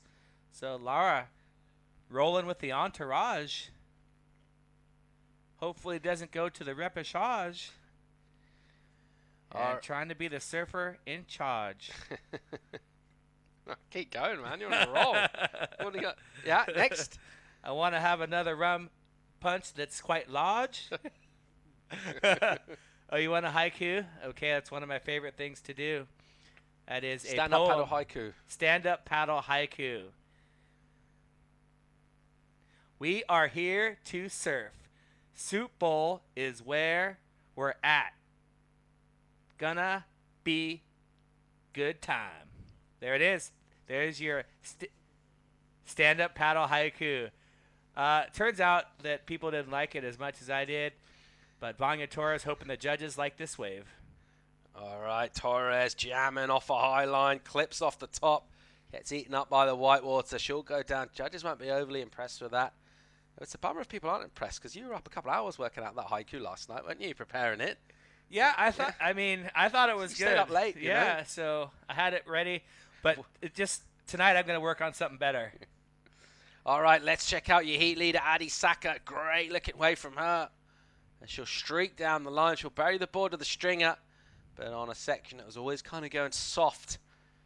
Basic kind of laws of hydrodynamics will mean that she won't be able to ride out of that turn. So she'll sink the ship, make her way back into the lineup. In the lead at the moment, though, Steinfatha, the woman on your screen, she's coming back at her a little bit. She's bringing that requirement down. Torres will be due a number, but it won't be a big one. Sets are still pouring on through, and if you're just tuning in and wonder, where are we? What's happening? We are in Barbados at the beautiful wave of Soup Bowl. It's the Barbados Pro 2019, sponsored by C2C Eyewear. It's the best paddle surfers in the world, men and women. Stop 3 of our 4-stop tour. And this is our opening day of competition. We can wrap up. We'll have to wrap up by Sunday. Sunday's the last day of our waiting period. We'll be getting the very best conditions, so we can afford to be a bit picky. And we have pulled the trigger this morning. It's been a day that's really surprised everyone in terms of how light the wind has stayed, which has been really cool to see. So super clean out there. You can see our surfers area, just checking things out. I think the organizers did a great job of selecting the day today. I can tell you we've had some challenging call situations through the year, both at Sunset and New York. And it was difficult to call the competition off the last 2 days, but we're being rewarded with this beautiful day. Waves are a little smaller, but the wind is light and the surfing is tight. Here's Aline. And that's the turn I'm talking about right there, where they do that, they change and do that cross bow, and it just doesn't look as smooth as, like, think about Izzy Gomez's one, Poi Nike, and some of the others don't have the paddle work. And I feel they'd be better off just keeping the paddle on one side and just doing a regular turn and then using the paddle to pivot off of it at the end of it. But you can see, especially that wave before from Aline, trying to do that cross bow cutback. It's very technical, and it shifts your body weight around a lot. So you can see right here, that wave just getting a little fat. You can see her move forward on her board. And then here, she changes, she bogs on the bottom turn, and then, you know, I think there was potential on that cutback if her paddle wouldn't have been in the way, so to speak. So a lot of baton twirling. That's the line. I've got my... Mate, you can have that one. No, I've got a whole list right here. You can have it. Yeah, I've got a whole list. Ladies and gentlemen, I am going to share my list of Paul Evans. This is my list. Uh-oh. Here's my list Sure, of like Paul Evans. Thrust and parry. Yeah, that's good. Yeah, I'll ask you about it. Fresh rippery. Another beautiful one. Squeaky bum time. Those Last are 5 great. minutes. Can you explain those two? Oh, those three? Well, thrust and parry. Yeah, thrust and parry is like a sword fight. It's all about the thrust and parry. Ah, so parry's like moving around? Parry is like when you block it, Okay. basically. So Okay. yeah, the thrust and parry competition. A little bit of fresh rippery. Well, it's ripping that's fresh. And squeaky bum time. Right, that's when you come to the last 5 minutes of a heat. And it actually comes from a soccer manager, Sir Alex Ferguson, who's like quite famous, is Scottish, quite famous manager of Manchester United, like a big Yes, English I've heard it, team. yes, yes. And that's what he referred to as like kind of the end of the match, like when you get down towards the 90 minute. That's when your bum is squeaky? Yes. Squeaky bum time. Like I you're love losing it. or whatever, and Yeah. you know, 90 minutes on the clock, squeaky Yep. bum time. Yep. There we go. There you have it. Those are the Paul Evans. I don't remember saying fresh rippery. It must have just slipped out. That's a bit of a worry. What else have I said? I can't remember. I got the good ones ripping down. I'm not going to let them go. I'm soaking you for all you're worth. And there's Fiona, unable to finish ahead of Ibaya Moreno. And how's it look? That's looking towards the north. Thank you. And it is absolutely beautiful. This place is so beautiful. Everyone should come. Mel Weeks, let's go. Let me know, Mel. I know all the places to go now. We can go with Paddle Barbados, Jason Cole, bring the family. Let's go surf Barbados. And Kristen Thomas is back on. Alex Maldonado from Puerto Rico missed, or maybe he watched Maximilian Torres' heat, but thanks everyone for tuning in. And, you know, I'll get back to this as we look at Gabriella looking for a score. Flying down the line here. Wow, nice hit off the top. Oh, I wanted her to make that. It's good aggression from her. Needing a 7.88. So a big requirement for her. Getting straight down to business, attacking on that wave, which we like, but unfortunately can't quite get it done. And that's the right attempt. You can see Aline with that 7.17. The rest of the score is very similar. And that's the only score in the good range between a 6 to 8 and 8. The rest of them fair and below. So Aline capitalizing on those two turns.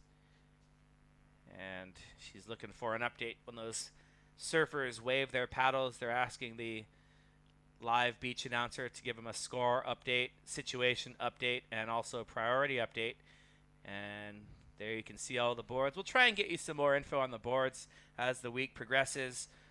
Since the competition's been off, some of the surfers are surfing, some of the surfers are gone. So it's been, it's hard getting a chance to get to talk to all the surfers and get the info. But we do like talking about boards and volumes and getting you guys watching all of those stats and information.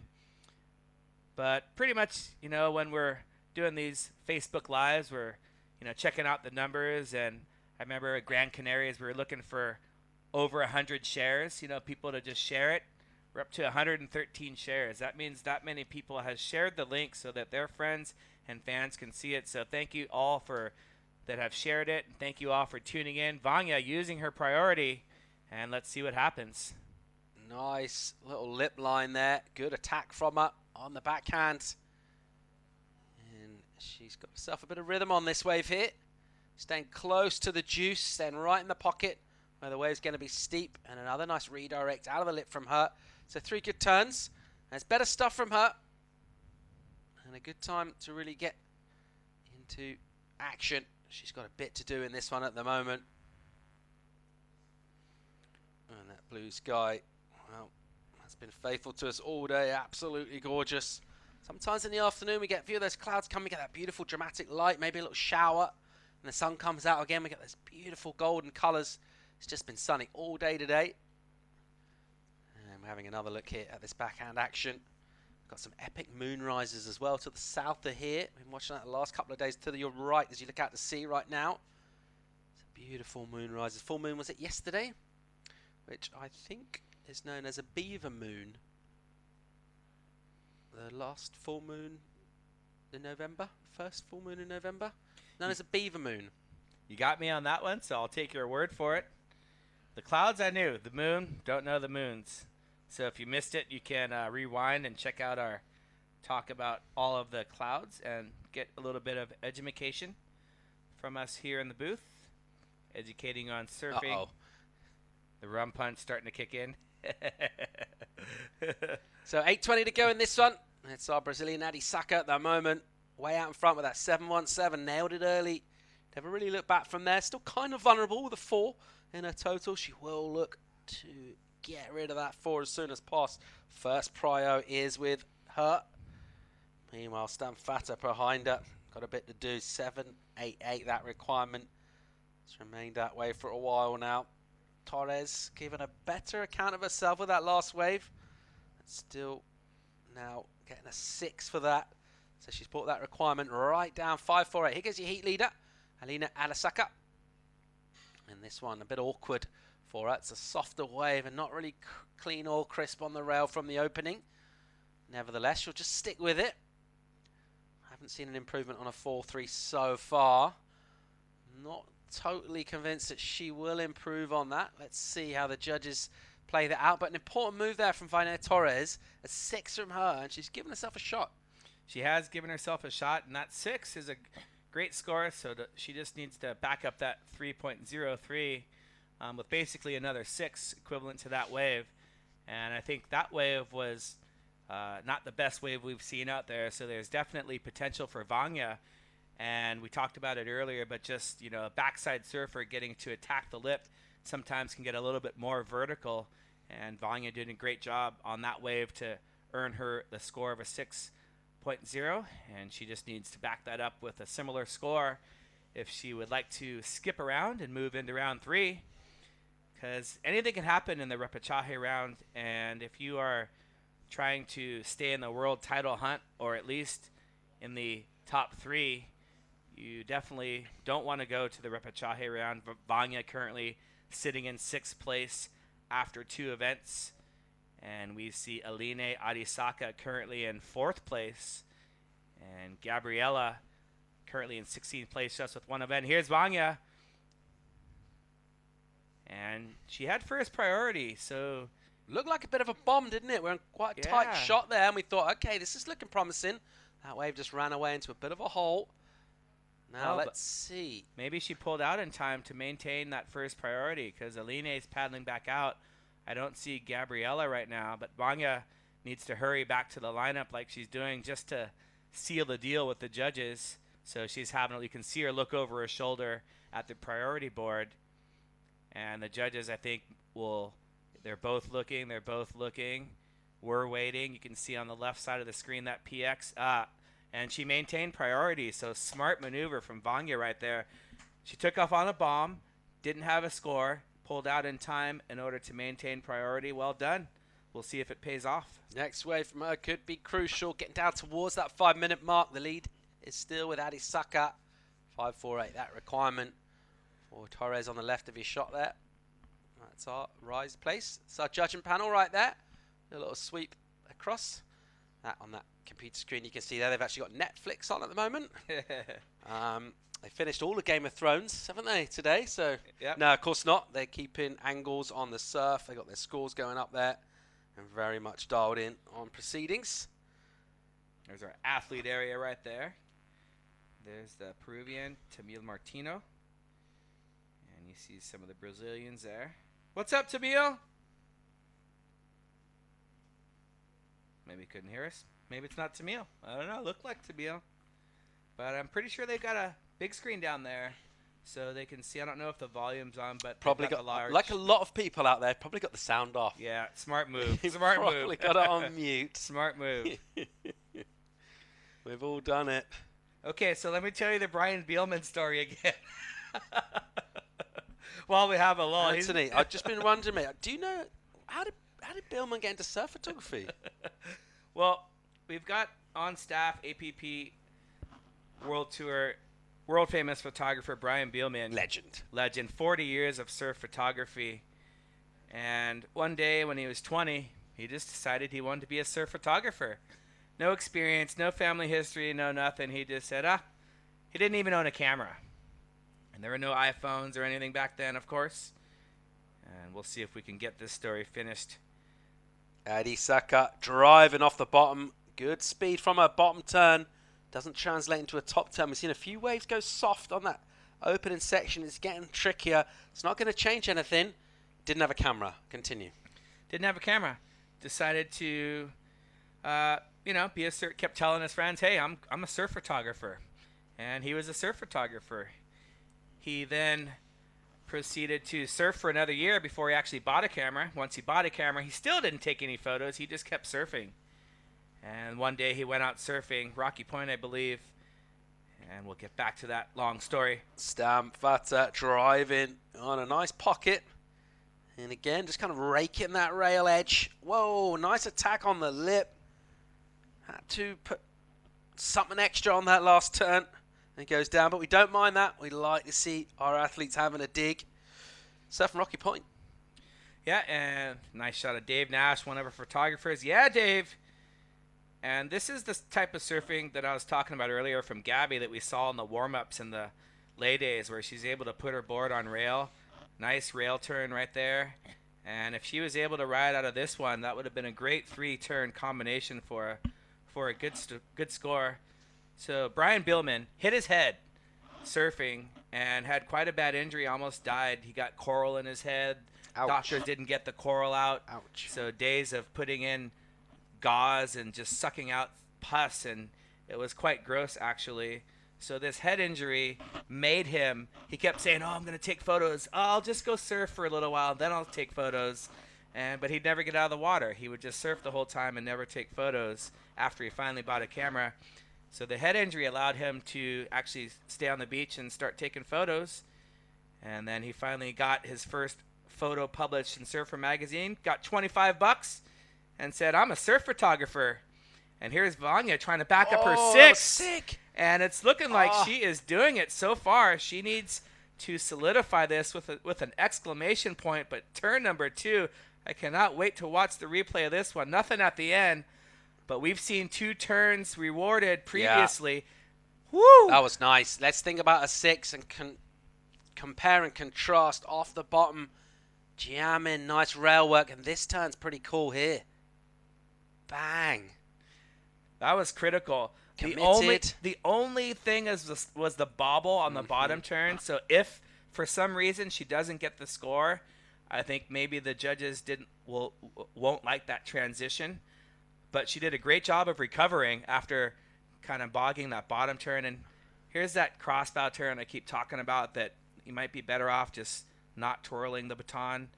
And Aline saw what Vanya did, and she's like, I better do something. But here we go. End of the heat. Score to lock in. 30 seconds to go. Vanya Torres trying to maintain her world title hopes, as is Aline. Game on here. Well, let's assume that Aline didn't improve with that last wave, right? We don't think she's going to work on a backup with that. So the question remains, Torres, can she get a 5-4-8 for those 2 turns? If you had a kind of a gut feeling about it, you'd be thinking yes. It certainly felt like those points there, the requirement, she did enough, but we're not judges, of course. Let's see, they'll make their official call, but just in terms of the impact of those turns, you mentioned a little wobble off the bottom, but nevertheless, it's good attack from her. It was a radical line that's committed in a kind of tricky part of the wave to put your board in B. And what a story if she can come right in the final minute of a heat and nail it. And Gabby opened up, she bettered her low score, so she actually moved into second. And this is the wave that put Aline in the lead for the entire heat. Just those first 2 opening turns gave her the 7-1-7. As we wait for scores to lock in, we're looking for 5.48. Here's Vanya's 6. And that's not the 6. That is her backup score, I believe. And it looks like the scores are locking in, and Vanya Torres with a 5.53, just enough to edge out Aline by 0.06. Wow. 0.06 of a point. Vanya Torres edges out Aline Arisaka. 25-minute heat. Aline was in the lead for 24 minutes, but all that matters is who's winning at the end. And that's the Peruvian, Vanya Torres. Well, it just goes to show, never count yourself out. And that's a real impressive finish from her. Looks like she found out. I don't think so. I think she's waiting for the score. She doesn't have the Stacked app. Someone tell her. Live beach announcer. She's waiting. Come on, we want to see the reaction.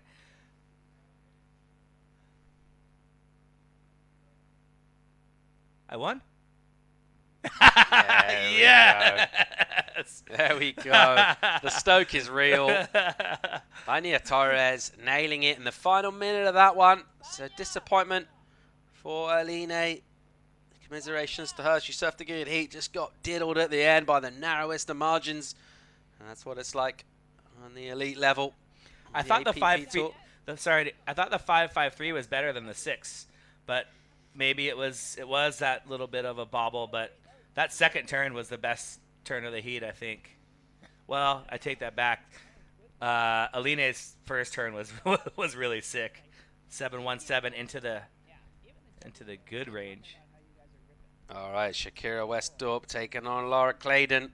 So Australia versus Hawaii down the order in this one. This is going to wrap up our round. It's going to wrap up the day. It's going to wrap up the day. All goofy foot affair. We might see a left or two. But Laura Clayton versus Shakira Westthorpe. All right, well, we are going to go down and hear from the very stoked Peruvian, Vanya Torres. She's standing by with Evelyn. I'm here with Vanya Torres, the winner of Heat 4 for the Barbados Pro-Am. Vanya, that was a really close heat. Tell us, how was it out there?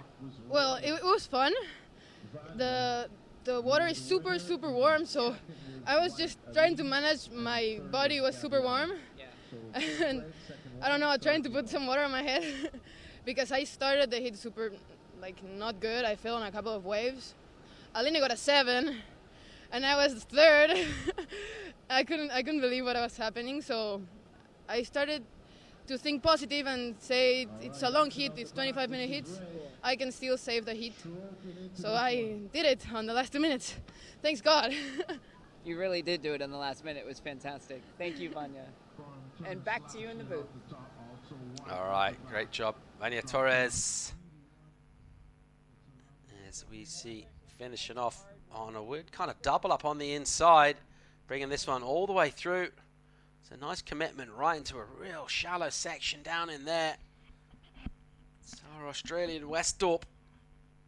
And she went a whole long way on that wave. to open up her account. It will count for us so far. Wow, look, right behind her. There's Laura's board. Hello.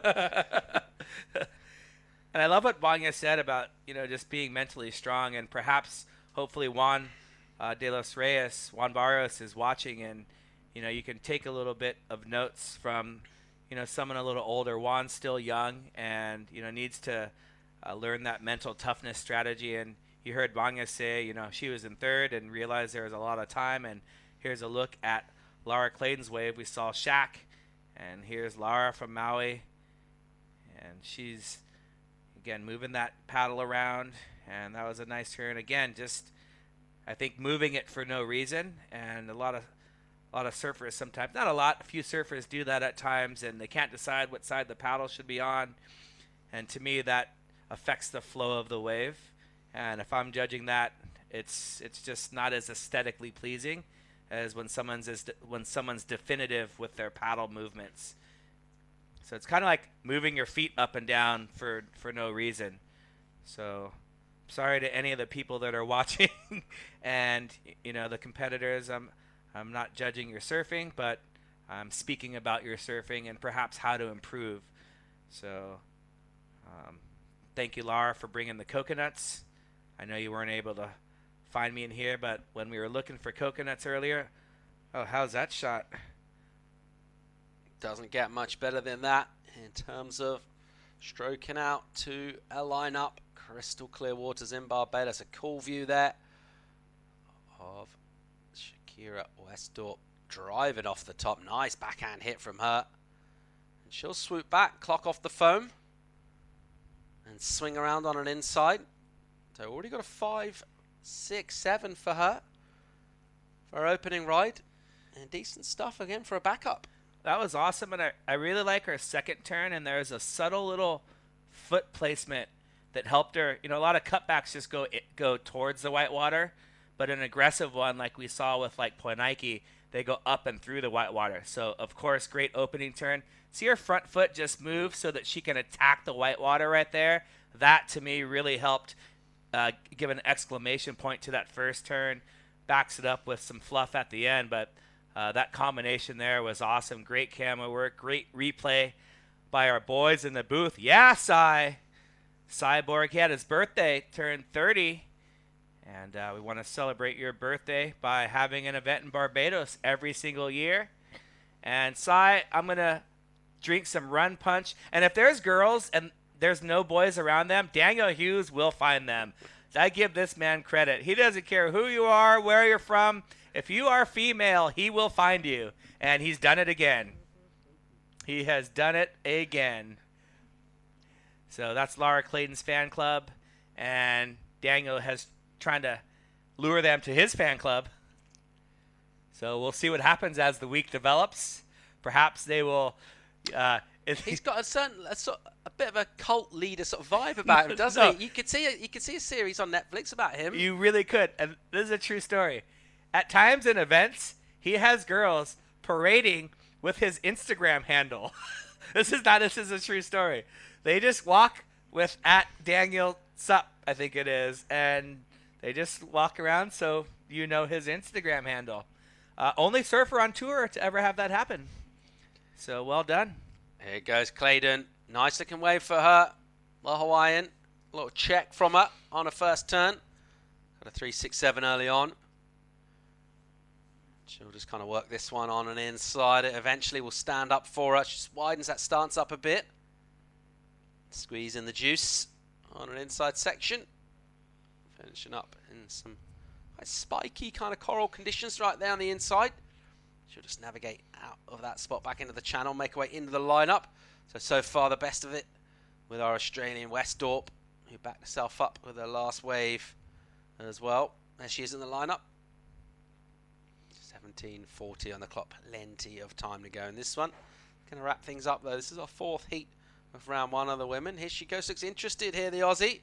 And she is up and riding. Nice early entry, makes room for the bottom turn. Cracks one off the top. A little snap down, some release from the fins. The wave will get steep again. She'll just jam that one around, kick up a bit of spray. And again, just kind of easing that board up through the lip. Didn't need to really kind of extend herself there, but got some good work done. And a nice sort of flow to it, good timing. She looks like she's pretty dialed in. Yeah, and a little fin release, like you mentioned. She's one of the few girls that can, really get those fins to release. Her and Shaq, I think, are fantastic at that. And great opening turn up and into the lip.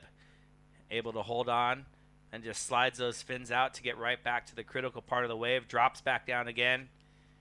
And this turn right here, planting that paddle. And she's eyeing that section. Very important for those of you youngsters and young Groms and adult Groms trying to improve your surfing. Your board's going to go where you're looking. So if you're not looking at the lip up top, and there's Tamil Martino saying, Banya, I told you to sit here, but you were sitting over here. Yeah, that last one you caught, you sat in the right spot. That's why you got the score. You should have been listening to me the whole time. I was listening to you, Tamil. I told you. I got the score. I knew I was going to get it. I tried to make it dramatic. So I'm a lip reader. That's what was happening right there. Bam, Shaq just locking in the scores. So good total already for the Australian. Just under 16 minutes. 6.43 coming early. 5.67 the backup. Laid in with a little bit to do. 3.67 a 2.43. First priority as well is with Westorp. Looking pretty good at the moment in this one. Should be feeling pretty comfortable. She looks confident. And where's she coming in the ratings? Coming into this one?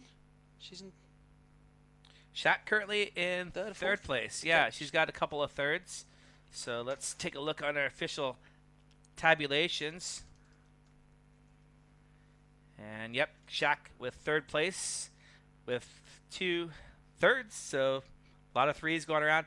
Shaq's looking for a win though. She's won everything to win in Australia. She's, I believe, 5-time consecutive Australian champion, 3-time consecutive ISA world champion, and has never won an APP World Tour event, and has never won an APP World Tour title, and still has an outside chance at the world title. When you get a win with those 10,000 points, 10,000 for first, 8,000 for second, 6,500 for third. So Fiona Wild winning in Sunset, earning her those 10,000 points. Izzy Gomez winning Long Beach, earning 10,000 points. And Izzy also getting second in Sunset to back up her 10,000 with 8,000. So she's got a total of 18,000 points. Fiona with a total of 14,000. And Shaq with a total of 13,000. So it's a pretty close race. But unfortunately for Shaq, her world championship isn't in her own hands. Even if she wins the next two, she's going to need Izzy to falter and not make the semis in these next two events.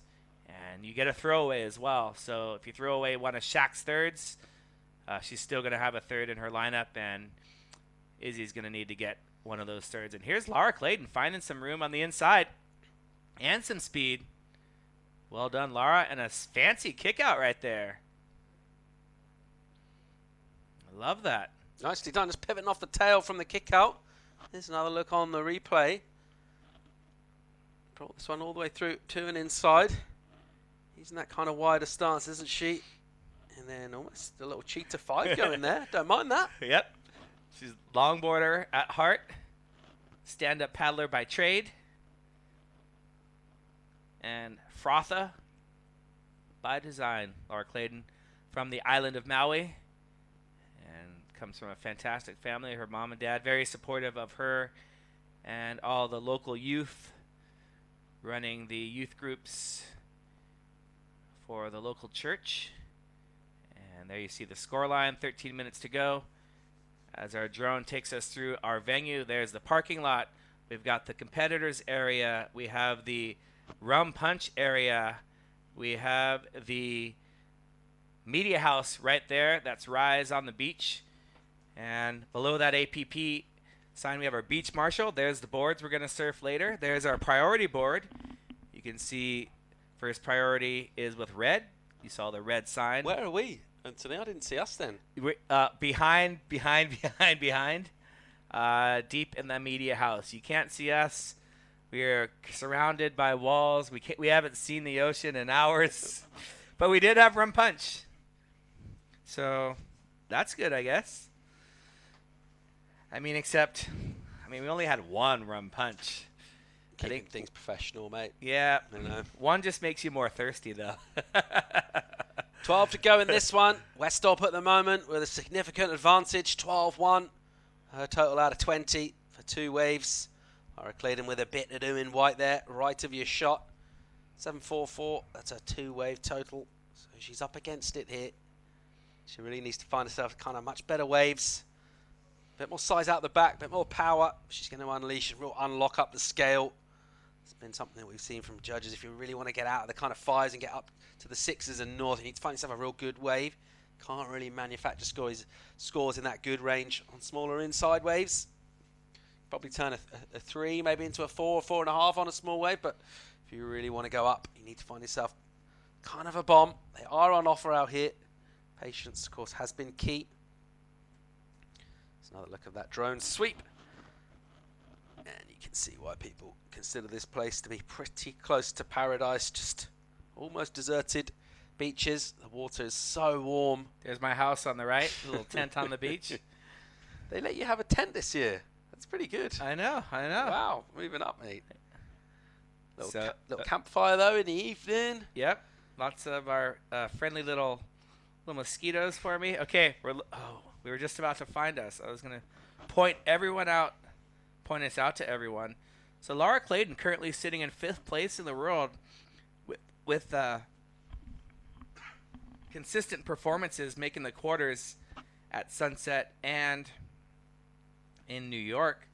So she's got a pair of 5,000 point events, and Shakira Westhorpe with a couple of 3rd place finishes. So both of these surfers very consistent. They've matched up in round number 1 in our 4th heat.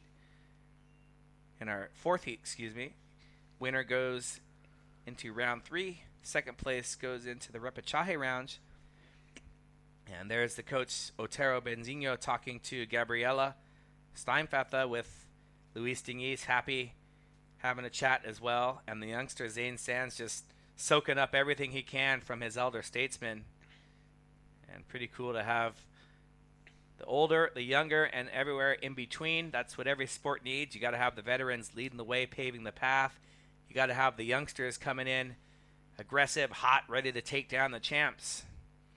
And it's a very difficult situation when the youngster is the veteran, in the case of Izzy Gomez. All right, 9:15 remaining in this one. It's unchanged on the scoreboard. 8-3-4 the requirement for Claydon if she's going to do it in one wave, or she needs a fresh scoreline, a couple of new waves. She's got time to do that. Ocean has gone awful quiet for this one. So getting close to our high tide marks, coming up in around about half an hour. And as we've been mentioning all day, just a small swing, but does have a bit of a significant difference out here. Still plenty of good waves on offer. Let's see who can make the best of the final 8.5 or so minutes of the day.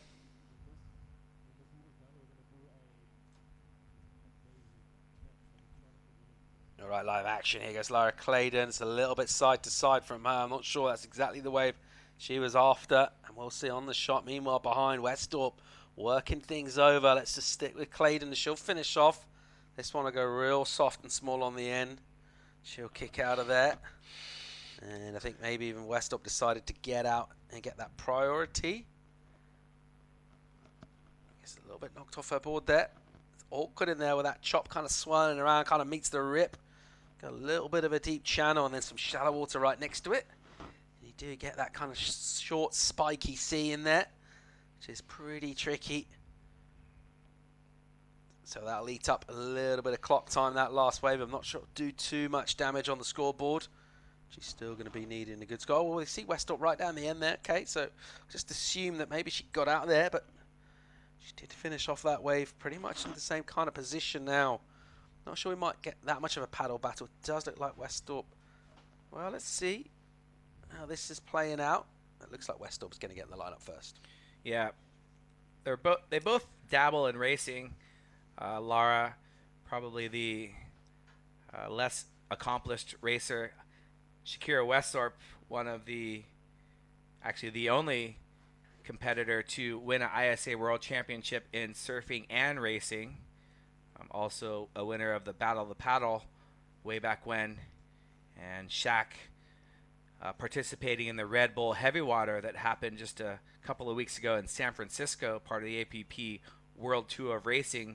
It's the only race that Shaq has participated in for the APP World Tour, but it was a surf event where you've got a 30-day waiting period to wait for Ocean Beach to get waves in the 10-foot plus range. Ooh.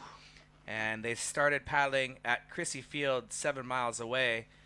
They paddled up and around the Golden Gate to then catch a wave or go through the wave zone there at Fort Point, round a buoy, go through the Golden Gate, around to Pacific Beach, to then go in, out, and back in. That was the complete course. So a bit of fog, bit of crazy conditions. It took it took people about 2 hours to paddle 7 miles. Typically it would take an hour, but because the currents were so bad and the tide, and only 6 of 27 total competitors finished. Wow. They had to call it off, and Shaq was one of the ones who participated on the women's side. 5 women. Laura Clayton on rail on that turn. And there she is again, using that and having a laugh about that one. Using that crossbow cutback. I'm telling you, all of you Groms, young Groms and adult Groms, just try it. Just for the sake of trying it. Just leave the paddle on the toe side and do a regular bottom turn, and then use that paddle to accentuate the top turn, and you'll find that it might work better on some turns and some turns maybe not. But you see some of the surfers that are more experienced. Mateus Salazar's 9. He did 1 turn keeping the paddle on his toe side. The second turn he had the paddle, went from heel to toe. And if you're always doing one thing, it's not a good thing. Especially in surfing, variety is one of the items in the scoring criteria. So there's your public service announcement of the day. As we wind down, under 5 minutes to go. Last heat, round 1 for the women, and the final heat of the day for us. What do we call it when under 5 minutes to go? What's the term? It's the squeaky bum time. I just wanted to hear you say it. Yes, I remembered it. We're down to squeaky bum time for Laura Clayton. She needs a 7.94 you see up on the board. And thanks to our graphics crew for getting all the graphics up there. And you guys don't know, there's a lot of people internationally or working here from an international background. We've got Portuguese, English, South Africans, Hawaiians, USAans. What else do we got? I think that's about it. But Frenchies, yep, Frenchies. And it takes a lot of people to bring you this Brazilians? Live webcast action. I don't know if we have any Brazilians. Yeah, we do have Brazilians. Yes, you're right. We do have the Brazilians. And here is the Australian. And Shaq just unloads on that turn there. And a little bit of a bobble. Another cutback here. And I just want to... And here she is again. Bang! Shaq with a nice looking wave. This one has a nice long wall. But our thoughts and prayers go out to everyone in Australia, on the east coast of Australia. They're dealing with the worst wildfires in the recorded history. Really frightening, yeah. And Shakira Westhorpe is a firefighter back home, as is one of her good friends and APP World Tour racing champion, Tareen Black. Tareen has been out fighting the fires, and that's a great turn from Shaq there. So Tareen Black, we are thinking about you and all of our Australian surfing family and just everyone there. You know, you never wish anything like that to happen to anyone. And Bong is there warning him about Daniel Hughes. Yesterday, just on that, was the first day ever since Weather Records began, the Bureau of Meteorology, it's called, Australia, that no rain was recorded anywhere on the whole of Australia. Usually it always rains somewhere, right? I mean, it's generally a dry place. Right. like a big desert in the middle. Right. But every day since they began recording meteorological records, it's rained somewhere. Yesterday it didn't rain anywhere on the whole of Australia for the first time ever. No way. How do you come up with this? You read or something? I read it on The Guardian online. Yeah. And the week... That is very interesting. So that's one of the reasons it's been extra dry? Yep. And then they've got these southerly winds kicking up as well. Conditions this week are looking pretty nasty, so we wish them well. Hope everyone gets safe and they can sort that out. But yeah, they're calling it kind of catastrophic. They've got different levels. It's catastrophic level fires around that Sydney, northern New South Wales area. So it's really, really heavy what's happening over there. Best of luck to everyone. Let's see this one countdown. We'll see a finish from Clayton on the inside. Not going to be the score she needs. 90 on the clock. Don't know. She'll have time to get back out. Might give it a go. Westorp has looked very much in control and composed throughout in this one. She hasn't really had to extend herself. She's just found herself the good waves and just kind of kept that energy nice and smooth, and the flow's been really, really good. So assuming she makes it through into that round 3, she'll be taking a bag of confidence with her, but also like a lot of energy. Hasn't had to get through a nail biter or anything like that. She's just kind of been super composed throughout this one. It's always a nice way to kick through the rounds. We'll count down 50 on the clock to go in this one. You see the beautiful late afternoon light there. That sea goes from turquoise to a slightly more sort of indigo type hues. Really, really beautiful. Looking out over the Atlantic Ocean from the beautiful eastern shores of the island of Barbados, which of course comes from the Portuguese Los Barbados, meaning the bearded ones. The bearded ones. The origin of the name. There's also a nickname. Bim is kind of like a local colloquialism for Barbados. And that even got anglicised to Bimshire, like Bimshire, like an English name for a county. Let's check out Westorp. Having a look. Go here. left. She's got herself a meaty looking one here out the back. She swoops off the bottom, kind of leans that bottom turn. Little release on the backhand snap. And then just driving off the top. And again, looking nice and loose. At the same time, pretty composed throughout. I don't think that's going to change much in terms of scoreboard. That's going to be the horn. We saw Clayton behind her there, trying to get into the lineup. She's not going to be able to get a wave. And it's a job well done by Shakira Westorp. And fantastic surfing from Shaq. Able to advance into round 3. Great surfing from Laura Clayton. Congratulations. And fantastic surfing from all the ladies. And men, as we wrapped up our first day of competition.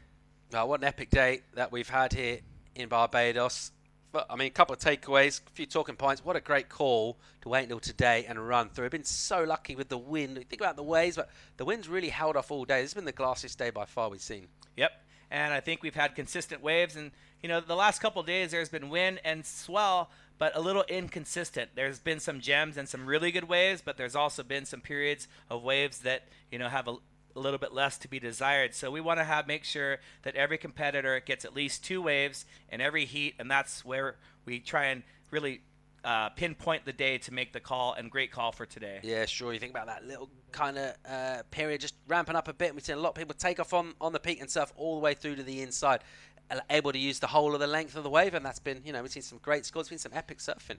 Epic surfing today, and this is just a little teaser on what we're going to have through the week. Looks like we've got a building swell, and the wind conditions are going to cooperate, so very exciting stuff. Let's check out some of the highlights from today. It's been a big day of competition. We've ran through the men's and women's opening rounds. Let's check out some of those highlights.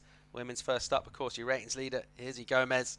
She's the GOAT, and she looked real good value out here today. Yeah, Izzy Gomez, I think, just, you know, getting a little bit her feet wet here, and not quite surfing up to her potential, falling on her wave that could have been the highest score of the day, maybe entering the excellent range. Ibaya Moreno showing great form. Bam, Aline Arisaka with this 7.17 for those two. Beautiful turn combination there. And you can see her paddle work as well. And the Brazilian led most of that heat, but Banya Torres with this wave right here just overtook the heat, and she got the 5.58 that she needed in order to win her heat. And Shakira Westorp right there, the Australian, and using the red jersey, that is the highest seed, and she's able to win over Laura Clayton. So there are our 4 heat winners for the women: Izzy Gomez, Vanya Torres, Shakira Westorp.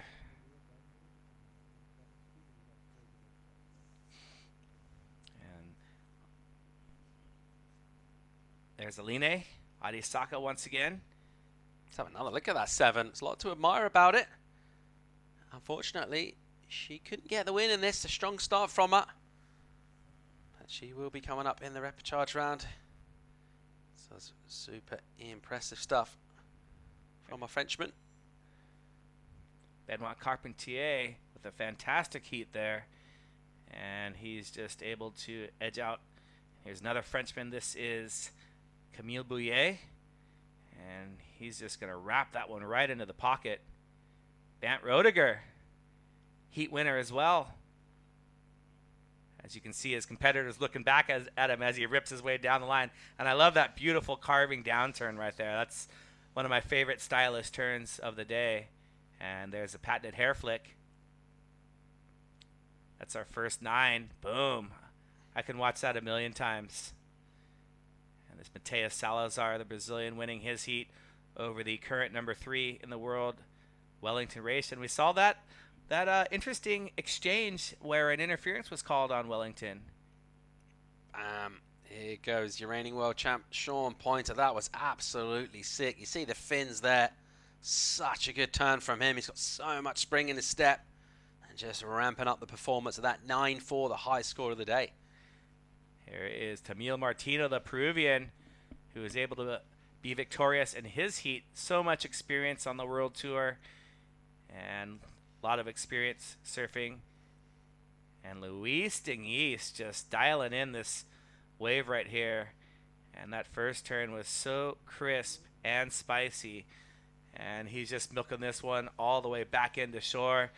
And there you have it, the complete day recap of Day 1, Barbados Pro, presented by C2C Eyewear. What do you think? What a great day of competition we've had. Really appreciate having you guys online, wherever you are around the world. Thanks for tuning in. We've got an 8 a.m. call local time tomorrow morning. Join us for that, and let's see what tomorrow brings. Join us some more live action from beautiful Barbados then. See ya. You.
In 2020, surfing will infuse the Olympics with high-performance action and youthful energy to a level never seen before in the Summer Games. As the governing authority of surfing, recognized by the International Olympic Committee, the International Surfing Association has their sights set on Tokyo 2020, ready to showcase surfing to the world on the greatest stage in sport. Surfing has the power to make a positive impact in the lives of all, and the ISA will continue to use the sport to change the world one surfer at a time through Tokyo 2020 and beyond.